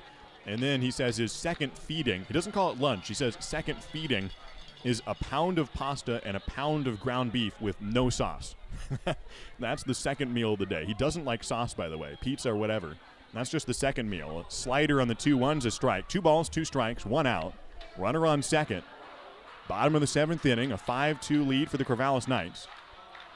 Will told me about what he normally eats for dinner. I kind of blocked it out. I was lost after the second meal. I couldn't even remember at that point. I do remember he says he finishes the evening with a snack before going to bed, which is 3 peanut butter and jelly sandwiches. 2-2 pitches outside for ball 3 to Will Chambers. The thing is, he works out so much that he burns it off. I mean, he's a bodybuilder of sorts. He said he had 20-inch arms at one point. A little bit leaner now, but he's got still the frame to hit long balls. He leads the league in home runs this summer in the WCL. He's got a runner on second, full count, 1 out. Here's the payoff from Vargas. Swung on and missed, and Chambers couldn't use those big arms to get a hold of one. He just missed it, and he punches out, 2 down in the 7th inning. Up next is Grant Heiser, 0 for 3 on the day. He flew out in the 5th inning when there were runners on the corners. Hit it fairly well, but caught in right field. Now has a runner on second, 2 down. Bottom of the 7th inning, it's Corvallis 5 and Ridgefield 2. Heiser at the plate, the designated hitter. With Caden Connor, the runner at second, 2 down, and Heiser takes a slider outside for ball 1 from Jake Vargas. The center fielder, Briley Knight, sprinting over from left center to play in right center to take the opposite field hit away from Grant Heiser. A huge hole in left center field as Kyler Stancato has remained closer to the line. So there's an absolutely massive gap between the left fielder and the center fielder. 1-0 pitch to Heiser is hit on the ground. Chopper towards the third baseman. Fields just to the left of the line. A foul ball. And it's a 1-1 count to Grant Heiser. As Jordan Shepard shouts foul as the ball's fielded by Spencer Scott. 1-1 the count to Grant Heiser. On deck is Brady Casper with 2 down and a 1-1 count to Grant. Spent a couple years at Seattle U, one of the few players in the league. There's a handful. Julian Kadama, a Bend Elks player, also from Seattle U, but not too many. Here's a 1-1 count from Jake Vargas from the stretch. A changeup swung on and missed. It's a 1-2 count to Grant Heiser with Caden Connor on second base. He singled and advanced to second on a stolen base. But the 2 players following him in the lineup have both struck out. Grant Heiser has a 1-2 count with 2 away. 3-run deficit for the Raptors. Bottom of the 7th. Jake Vargas comes set, takes a deep breath, looks back at second base, comes to the plate with a 1-2. Slider inside. The catcher tags Grant Heiser, hoping for a drop third strike and tag out, but according to the field umpire Andrew Mervin, no swing, and thus ball 2.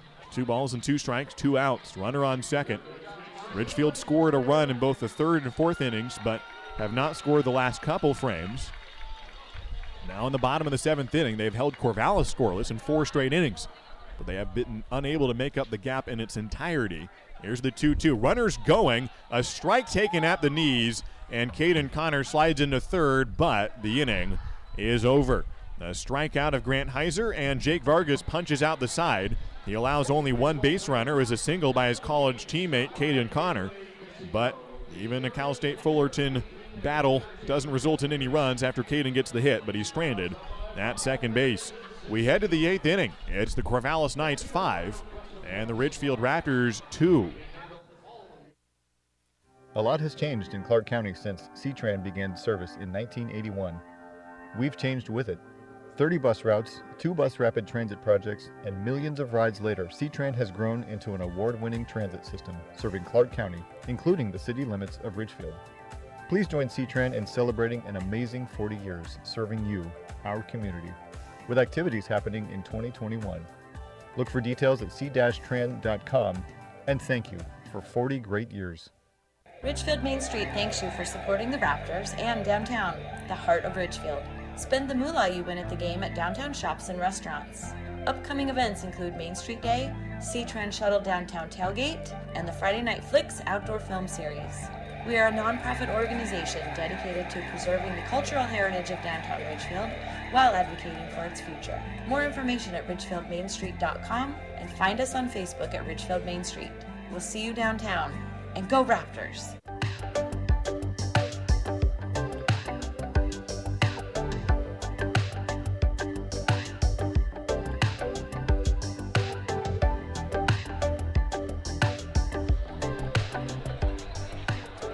The West Coast League baseball matchup of the Corvallis Knights and the Ridgefield Raptors continues into the 8th inning. On a marvelous night for baseball from Ridgefield. High 60s, clear skies, not too warm, not too cold. Few fans donning sweatshirts now as we come down the stretch of this ball game. 2 innings to go. The Corvallis Knights leading 5-2. First pitch to Riley Way. It's hit back to the pitcher, and Jacob Acosta fields underhands to first, and the out is recorded. 1 pitch, 1 out of Riley Way, and we're underway in the 8th inning. Jacob Acosta gets a first pitch out after he went 1-2-3 in the 7th inning. This is his 3rd inning of work. He has given up 1 hit, facing just 1 over the minimum. And he's on to Caden Siegel. He's facing the bottom trimester of the order here. On deck is Sebastian Garcia, the 9th hitter in the lineup. And the first pitch to Caden Siegel is a ball. 1 out, Corvallis leading 5-2. And the top of the 8th inning, the Ridgefield Raptors down to their final 6 outs and would not necessarily need to win the game tomorrow to make a playoff berth, but it'd be very hard to make the playoffs without it. Curveball in there for strike 1. 1-1 the count, 1 away. If Ridgefield does not win today or tomorrow, they wouldn't have the tiebreaker over the Portland Pickles, and we don't know what Portland will do tonight and tomorrow. Right now they are trailing 6-2, a called strike. So even if Ridgefield gets really lucky and Portland loses today and tomorrow, Ridgefield would go into the final series tied with Portland, but without the tiebreaker, which is still possible, obviously, but makes it much tougher. 1-2 the count. Acosta into the windup, and a ball outside. The other thing is the Portland Pickles have a fairly, favorable matchup to close the season. They play Port Angeles, and that closes out the regular season, and Port Angeles is not exactly on a hot streak. They have lost 4 in a row. They're 12-31 on the year. A strike on the outside edge on the 2-2 pitch. And Caden Siegel's down on strikes. Jacob Acosta has now struck out 3 in his relief outing. He's got 2 outs in the 8th inning. And he has now retired 7 in a row. Sebastian Garcia is next up. He's 0 for 2 in the day. A pair of flyouts and a hit by pitch for the catcher out of Cal State Northridge. 2 outs, bases empty. Corvallis Knights ahead 5-2.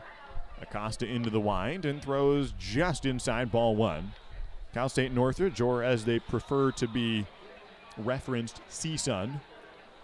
Sebastian Garcia plays there, same university that Chris Cota graduated from. Cota, the skipper for the Ridgefield Raptors. 2 down and a ball high to Sebastian Garcia. Cota did not play for Cal State Northridge. He played for College of the Canyons. Got drafted, played in the Angels organization, and then came back to get his degree at CSUN and went on to get a master's degree at Azusa Pacific. That's Chris Cota's background, now a teacher and head coach at College of the Canyons, or professor, I should say. Give him some credit. 2-0 pitch is fouled back, 2-1 the count with 2 away. Chris Cota, who's continued to teach summer classes, teach health and PE, does some walking classes and health stuff, and can do a lot online from here in Ridgefield, grading papers for the health classes, which he's done throughout this summer while coaching the Raptors. 2-1 pitch, a fastball on the lower part of the zone for strike 2. A 2-2 count to Sebastian Garcia with 2 away. And the Pico Rivera, California native, has 1 strike to work with here before Jacob Acosta can go another 1-2-3 inning and get the Raptors back to the plate in the bottom of the 8th. The 2-2 pitch is swung on and just nicked to keep the count at 2 balls and 2 strikes. Ridgefield has 6 outs to work with, trailing by 3 runs. The Raptors will be at the plate in the bottom of the 8th with Brady Casper, Cody Darcy, and Mikey Kane, the scheduled hitters. Outfield playing a bit shallow to Garcia, especially Caden Connor in right field. 2-2 pitch, off speed, above the belt for ball 3. Full count from Acosta. Has not allowed a base runner since Travis Bazzana singled and was stranded in the 6th inning. Acosta threw scoreless 6th and 7th innings, and now here in the 8th. Has a full count, 2 down, bases empty. A fastball in no, ball 4. I don't know where it missed, but according to Jordan Shepard, it did miss. And it is ball 4 to Sebastian Garcia, 1 on and 2 outs. The inning continues with Travis Bazzana up next. The only player to get a hit off of Jacob Acosta today.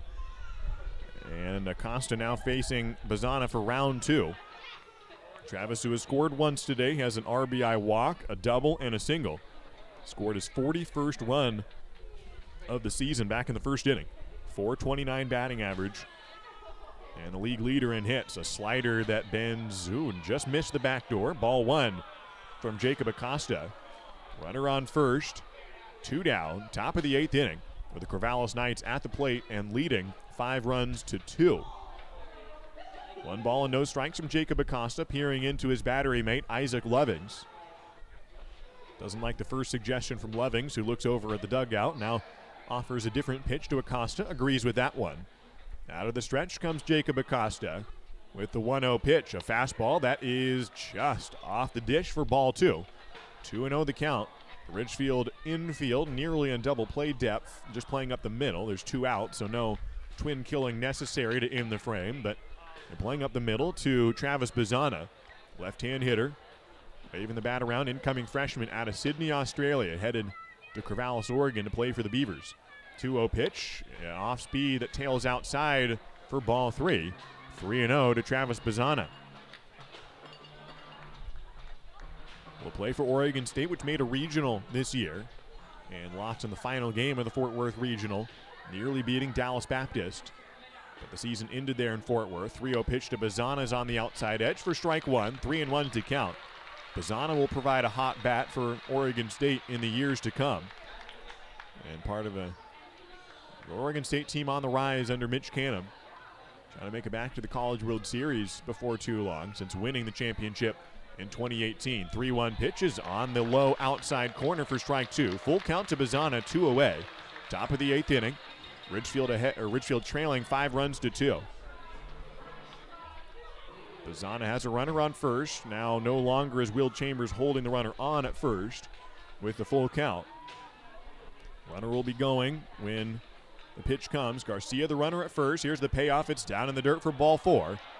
And Garcia takes a big turn around second as the ball got through the legs of Lovings, but he scoops it up in time to hold Garcia at second. That's a live ball. He can advance on a walk, take an extra base, but doesn't have the opportunity there. Bazana walks. And runners on first and second for Nick Vogt on this beautiful Saturday evening. We're back in town tomorrow, 1:05 start. We've got 1,200 fans in attendance tonight, 1,217 to watch the penultimate game at home this summer, save for any postseason games here at the Rourke. A breaking ball called for a strike on Nick Vogt out of UC Santa Barbara. As runners on first and second, 2 down, top of the 8th inning. The Raptors trailing 5 runs to 2. If we do have a postseason game, it would be here at the Rourke, August 14th against Corvallis. The 0-1 pitch to Vogt is down, ball 1. We know that Corvallis has home field advantage. The team with home field advantage plays on the road for the first game, then plays game 2 at home, and then has the, if necessary, game 3 also at their home ballpark. So Ridgefield would not have that home field advantage, which means they would start at home, and we know that game's August 14th, and it would be against Corvallis if Ridgefield makes it there. 1-1 pitch is down, ball 2 from Jacob Acosta, who had 2 outs and nobody on this inning, but has walked the next 2 batters. And Nick Vogt is the next, a designated hitter who has a walk, a strikeout, a pop out, and a ground out today. 2 down, 2 on, as the Knights try to score for the first time in the last 5 innings.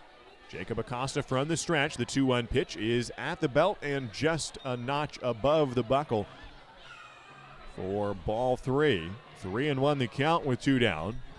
Jacob Acosta, the Cal State Bakersfield right-hander, trying to hold the margin at 3 runs and give Ridgefield a chance in their final 2 innings to make it up. 3-1 pitch is swung on a half swing, but enough to break the wrist of Nick Vogt. And strike 2. Vogt trying to extend an 8-game hit streak.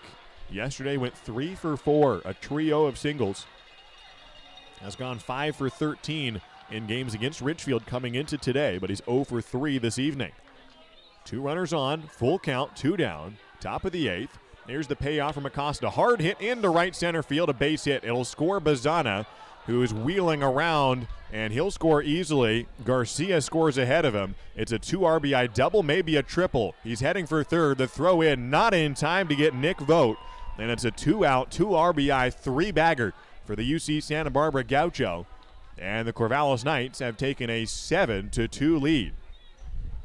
Nick Vogt hit one, didn't get down far. It landed just in the back of the infield on a hard hit line drive that just split the outfielders and got all the way to the right center wall and made Meckler playing a bit towards the left of center field. And so he had a long run to cut that one off. And Vogt gets all the way into third base with 2 RBIs, and he does extend that hit streak to 9 games. Briley Knight is next up with 2 down, and the pitch is high for ball 1. There were 2 outs, nobody on, and 2 walks followed by a triple. And now Corvallis has wiped out the 2 runs that Ridgefield fought hard for, and after leading 5-0, they bring that lead back up to 5 runs. 5-2 was the score. Now it's 7-2. Bottom of the 8th inning. Jacob Acosta from this stretch, and the 1-0 pitch to Knight is hit behind home plate for strike 1. It scores Travis Bazana from first base, and Sebastian Garcia scored from second. Briley Knight at the plate. Kyler Stancato would be up next. Knight, a .280 hitter, 7 for 25 coming in as a single on the day, plus 2 walks and a ground out. 1 ball and 1 strike from Jacob Acosta. The infield playing straight up.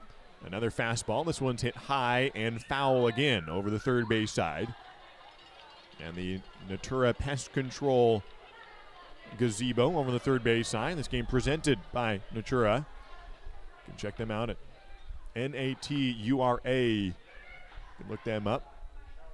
And all your pest control needs. And one of the fine sponsors here for the Ridgefield Raptors. 1 ball and 2 strikes, 2 outs. Runner on third. Briley Knight takes an off-speed that falls into the zone for strike 3, and the inning is over. Jacob Acosta gets 2 strikeouts in the frame. Ridgefield up to 10 punch-outs on the day, but Corvallis does score 2 on a triple by Nick Vogt. We're on to the bottom of the 8th inning. It's the Corvallis Knights 7 and the Ridgefield Raptors 2. This is WSU Vancouver, Southwest Washington's only 4-year research university. Whether in person or via distance delivery, WSU Vancouver offers high-quality education and an employer-respected degree. You'll get a small school feel in the kind of place where you know you matter. Here, you'll get personalized education that brings out the best in you and inspires you to achieve your highest goals. Now, what are you waiting for? Apply today.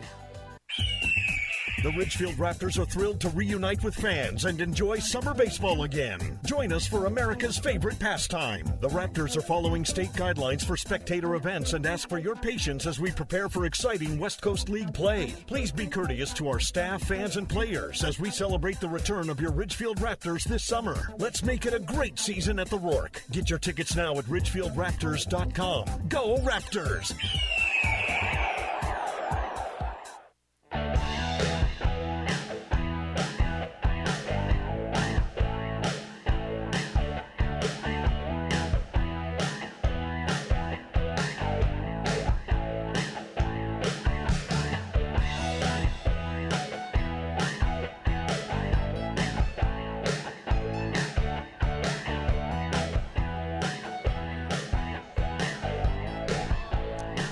Coming up to the plate for the Ridgefield Raptors in the bottom of the 8th inning will be Brady Casper and Cody Darcy and Mikey Kane. That's the scheduled hitters for Ridgefield in the bottom of the 8th, trailing the Corvallis Knights 7 runs to 2. And a new pitcher for the Knights is Sean Weiss out of Canby, Oregon, a left-hander from George Fox University. He's 1-0 on the year, a 4.4 ERA, made 10 starts for George Fox in this spring with a 4.73 ERA and a slightly better earned run average this summer for the Corvallis Knights, 4.4, coming off a scoreless inning against Yakima Valley 2 days ago in that series finale comeback win over the Pippins. As Corvallis has moved up to 34-9, they've been sitting on 9 losses the last 4 games on a 4-game winning streak, and they just don't want to get to double-digit losses. And they are in position to keep at just 9 L's on the year as they lead this ball game 7-2. Bottom of the 8th, and first pitch of this frame to Brady Casper is outside for ball 1. Brady out of Oregon State University by way of Mission Viejo, California. Faced a high school teammate earlier and got a walk-off base hit off his Capistrano Valley high school teammate 2 weeks ago. Takes a strike on the inside edge from Sean Weiss. 1-1 the count to the leadoff man in the bottom of the 8th inning. Corvallis ahead 7-2. Brady Casper had an RBI single up the middle back on a week and a half ago against Redmond, a non-league game, but got the only RBI of the game for either team. A ball just below the kneecaps of Brady Casper, ball 2. 2 balls and 1 strike. It was Ridgefield's first and only 1-0 win in team history. A team that leads the league in runs and hits and doubles and home runs. Don't have a lot of one-run games. They're only scoring 1 run. They're up 1-0. 2-1 pitch to Brady Casper's on the outside edge for strike 2. 2-2 the count to the leadoff man, Brady. Casper has a 152 batting average on the year. He's 0 for 3 on the evening. Had a double yesterday against Corvallis in his only at-bat. Pinch hit in the 9th inning, was stranded in the 9th. 2-2 pitch, off speed, checks his swing, but it was in the zone for strike 3. 1 out here in the bottom of the 8th inning. That is the 4th consecutive strikeout for Corvallis pitchers after Vargas into the 7th inning with three straight punch-outs. And now Sean Weiss begins the 8th with a strikeout. In fact, the last 6 outs have all been strikeouts. There have been a couple singles mixed in, but not a lot of outs recorded in the field of late. Cody Darcy swings and misses the first offering. 1 out, bottom of the 8th inning, bases empty. The Knights 7, the Raptors 2. In the bottom of the 8th, we'll play tomorrow at 1:05 in the final game of the series. And the home finale for Ridgefield. 0-1 pitch is low for ball 1. Could have one more game against Corvallis on August 14th here at home if Ridgefield makes the divisional series. Corvallis, which has won the West Coast League title 4 years running, 2016, 17, 18, and 19. 1-1 pitch swung on and missed by Darcy. It's 1-2 with 1 out, and the base is cleared right now. On deck is Mikey Kane, who's 1 for 2 on the day.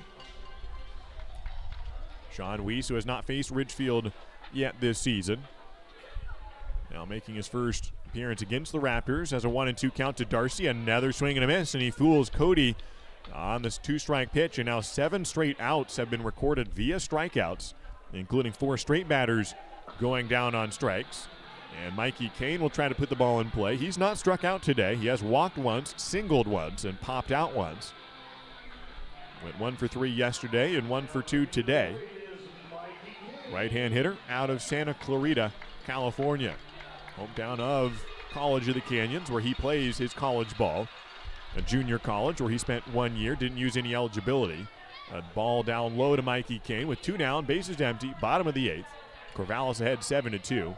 College of the Canyons did not play a season this year and had 2020 canceled. That was Mikey Kane's senior year of high school. His brother was a freshman at COC that year. Swing and a miss and a strike for Kane. 1-1 the count. Joined his brother in 2021, but with that season canceled also, he has not yet played college ball, but now playing in his second collegiate summer league.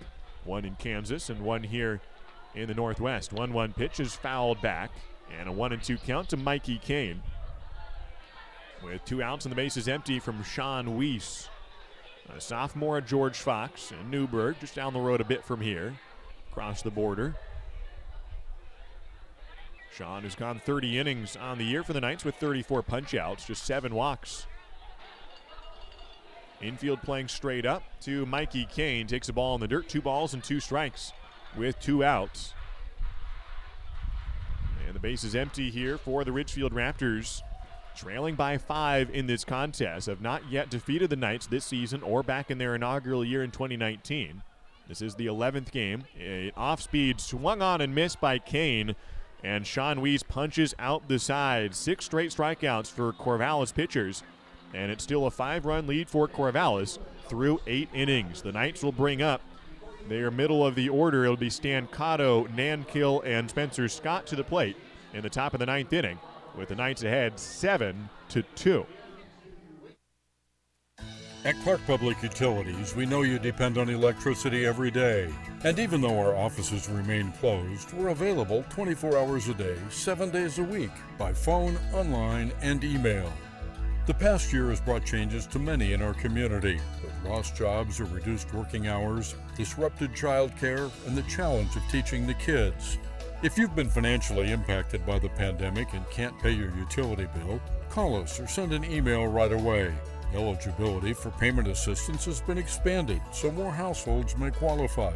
Through it all, we're always here to provide you with safe and reliable service, and we're ready to help. Clark Public Utilities, ranked highest in customer satisfaction among residential mid-size utilities in the West by J.D. Power, 13 years in a row. For J.D. Power 2020 award information, visit jdpower.com/awards. Clark Public Utilities, we're always here.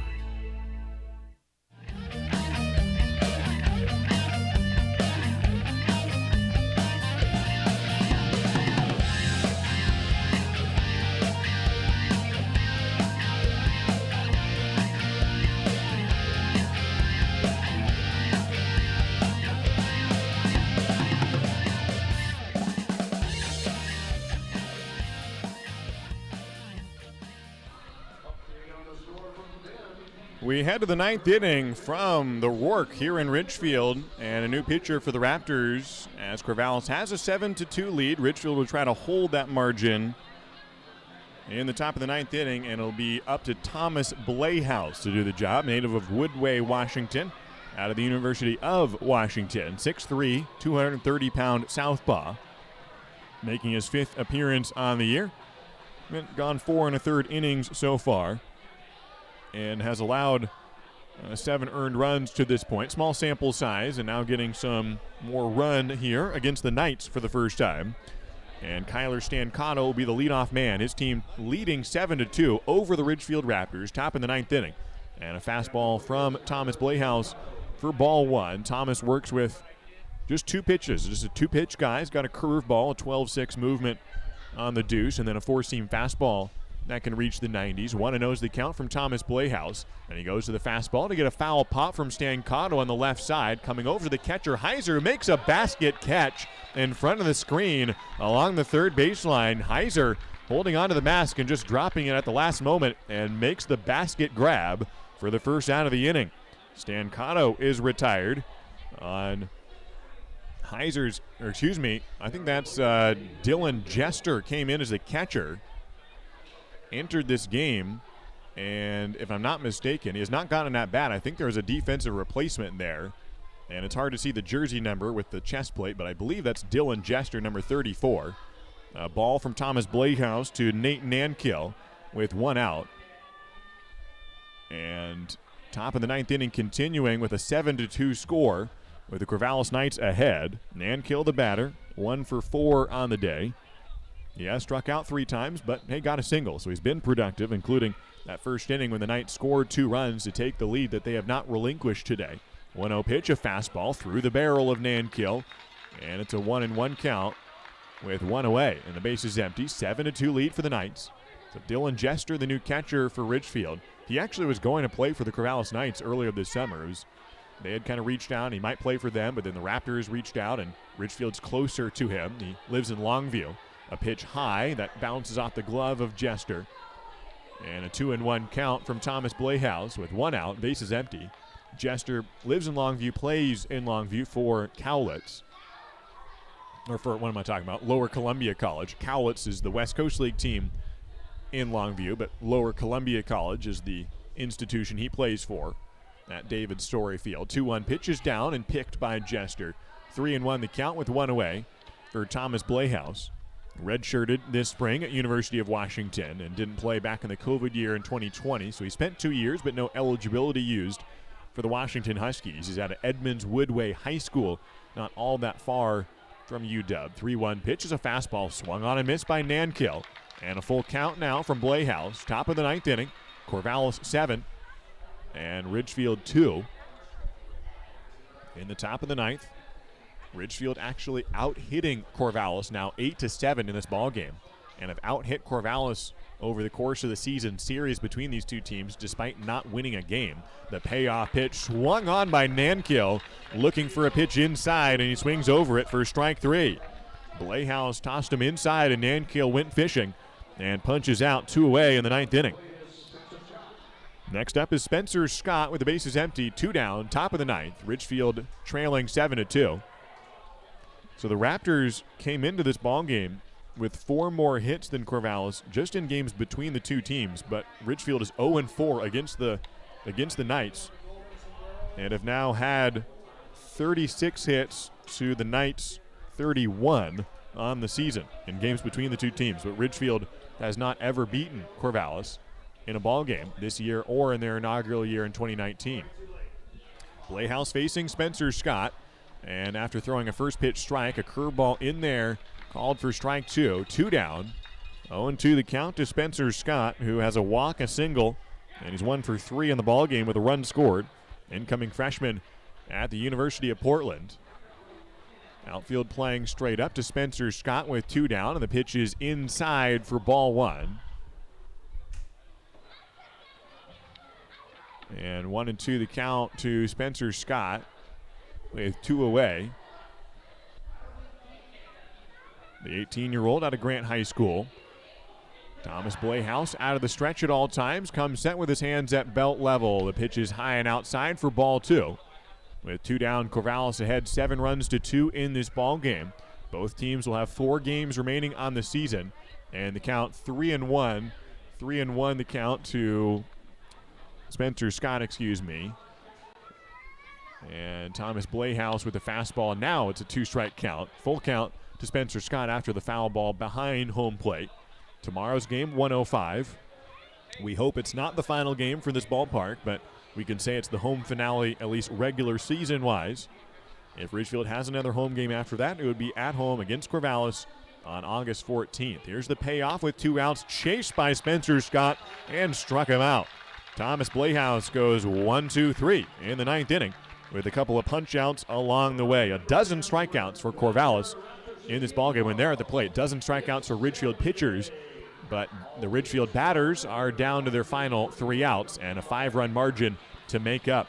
Ridgefield will bring up the top of the order in the 9th inning. It'll be Meckler, Dyer, and Connor to the plate in the bottom of the 9th. The Corvallis Knights 7, and the Ridgefield Raptors 2. Warmer weather is here, and what better way to enjoy a summer day than with a trip to the ballpark to watch exciting Ridgefield Raptors baseball. Don't miss the action on the diamond as the Ridgefield Raptors battle other Western League rivals for the championship.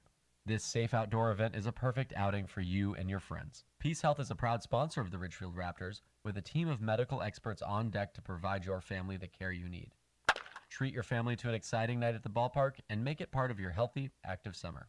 Peace Health and Ridgefield Raptors baseball, a great double play. The Ridgefield Raptors are thrilled to reunite with fans and enjoy summer baseball again. Join us for America's favorite pastime. The Raptors are following state guidelines for spectator events and ask for your patience as we prepare for exciting West Coast League play. Please be courteous to our staff, fans, and players as we celebrate the return of your Ridgefield Raptors this summer. Let's make it a great season at the Rourke. Get your tickets now at ridgefieldraptors.com. Go Raptors!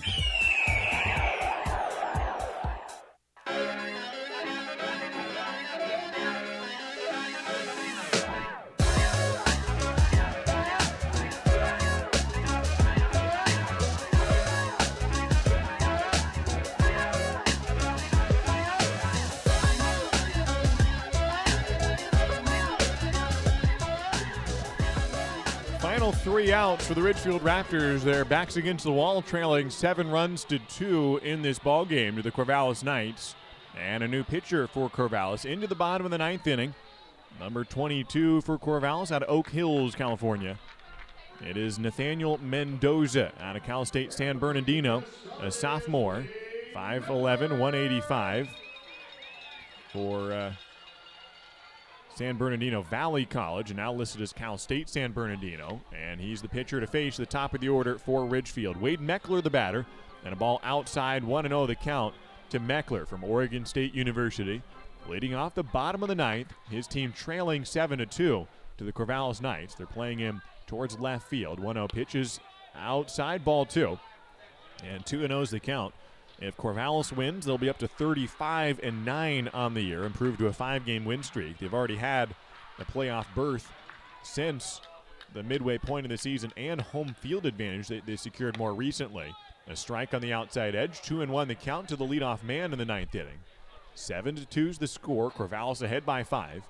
If Ridgefield can pull out this win or a tomorrow ball game, they would get their 25th win and get the tiebreaker over the Portland Pickles. Off speed on the 2-1 from Mendoza. that misses off the dish. 3-1 the count to Wade Meckler, who has a single on the day. He's 1 for 3, as well as a walk and a run scored for the Yorba Linda product. 3-1 pitch outside for ball 4. And Ridgefield, which needs base runners here in the 9th inning, gets one with a leadoff walk for Wade Meckler.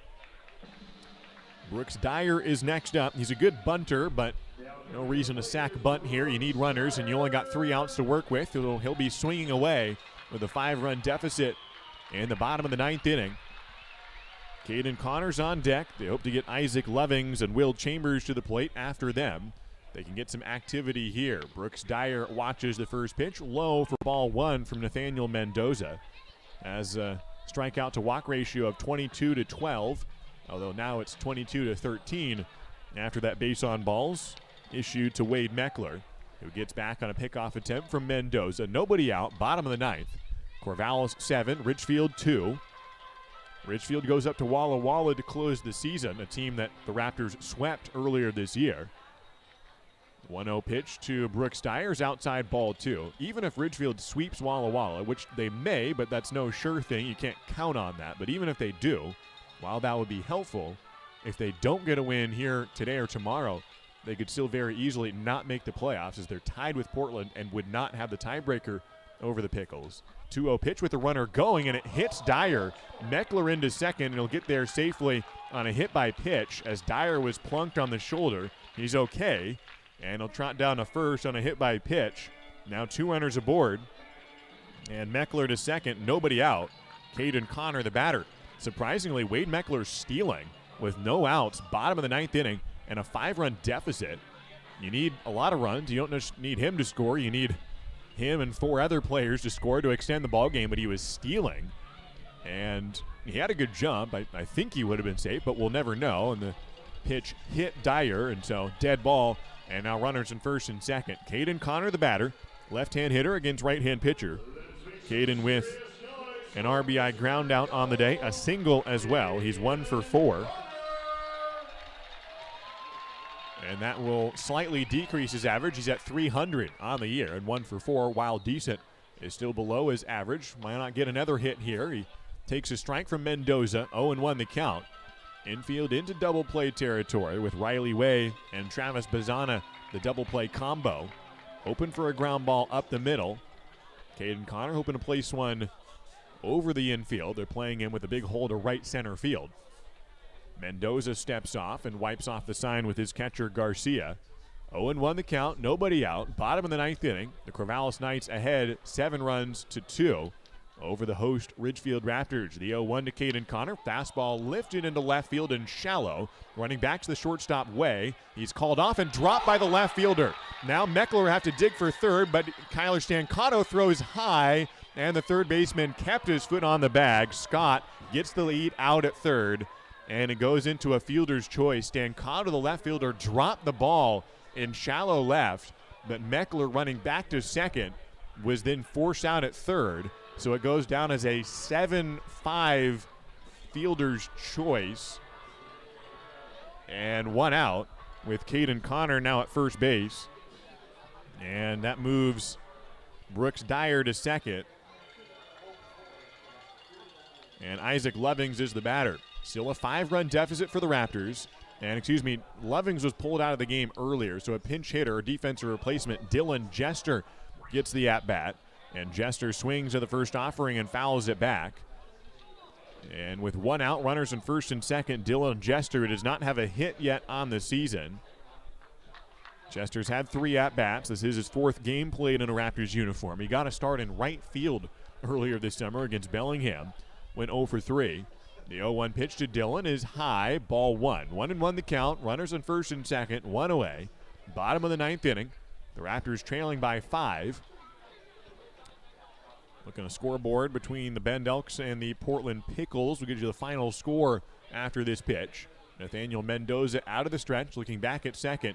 Kicks and throws an off-speed high for ball 2. Good news for the Ridgefield Raptors. Final score from Vince Jenna Stadium.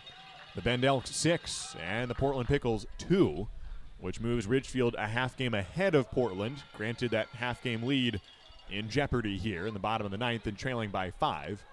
2-1's the count from Mendoza. Kicks and deals to Jester, who fouls it away. 2-2 the count. If Ridgefield does not make the comeback here, then they would return to a tie with Portland with 1 game left in this series, 4 games left on the season, and would need to win at least 1 game against Corvallis to get the tiebreaker over Portland by a convoluted tiebreaker scenario. But trust me, if you win 1 against Corvallis, they'd have the tiebreaker over Portland. 2-2 pitch, off speed, outside for ball 3. 1 out, bottom of the 9th. Dylan Jester at the plate. Out of Lower Columbia College, getting his first at-bat of the day with runners on first and second. Nathaniel Mendoza crouching over, looking in to his battery mate, Sebastian Garcia. Comes set with his hands at belt level for the payoff. Mendoza to the plate. Fastball, chopper back to the pitcher. Mendoza will run it to first, underhand in time. It moves the runners up 90 feet, but a critical second out of the inning recorded. And it's a 1-3 ground out, 2 away. In the bottom of the 9th, Will Chambers is next up with a single and a walk on the day. He's 1 for 3. Runners in second and third right now. 2 down, bottom of the 9th. The Raptors down 2. Their final out. We'll be back tomorrow at 1:05 for a Sunday family day. Kids get in free, 12 and under, with 1 paid adult per person per kid. Swing and a miss from Chambers. It's an 0-1 count to Will. Transferring from College of the Canyons to Dixie State. He'll be playing at the D1 level. He's got a handful more games here in the summer season before heading back to the D1 ranks. Hoping to end on a good note before going to St. George, Utah. Here's the 0-1. Grounder towards first. Playing back on it is the first baseman. A fair ball to Siegel. Fields it behind the bag, runs it to first, and records the out. The ball game is over. The Corvallis Knights take it in a wire-to-wire lead and win for the Knights. They improved to 35-9 on the year. Final score from Ridgefield, it's the Corvallis Knights 7 and the Ridgefield Raptors 2.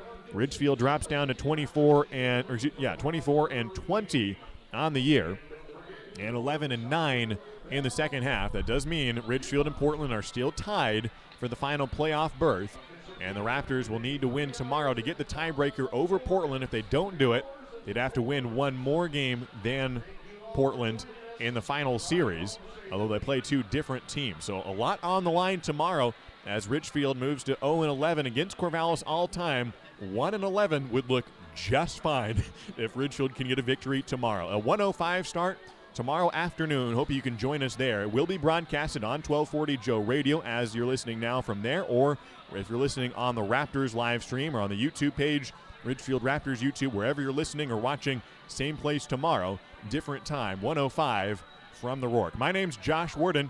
Thanks to TJ Mathewson back in Albany. Thanks to Jason Jenish here in Ridgefield. Join you tomorrow at 1:05 between the Ridgefield Raptors and the Corvallis Knights for the series finale here at the Rourke. Until then, have a great night, everybody. So long.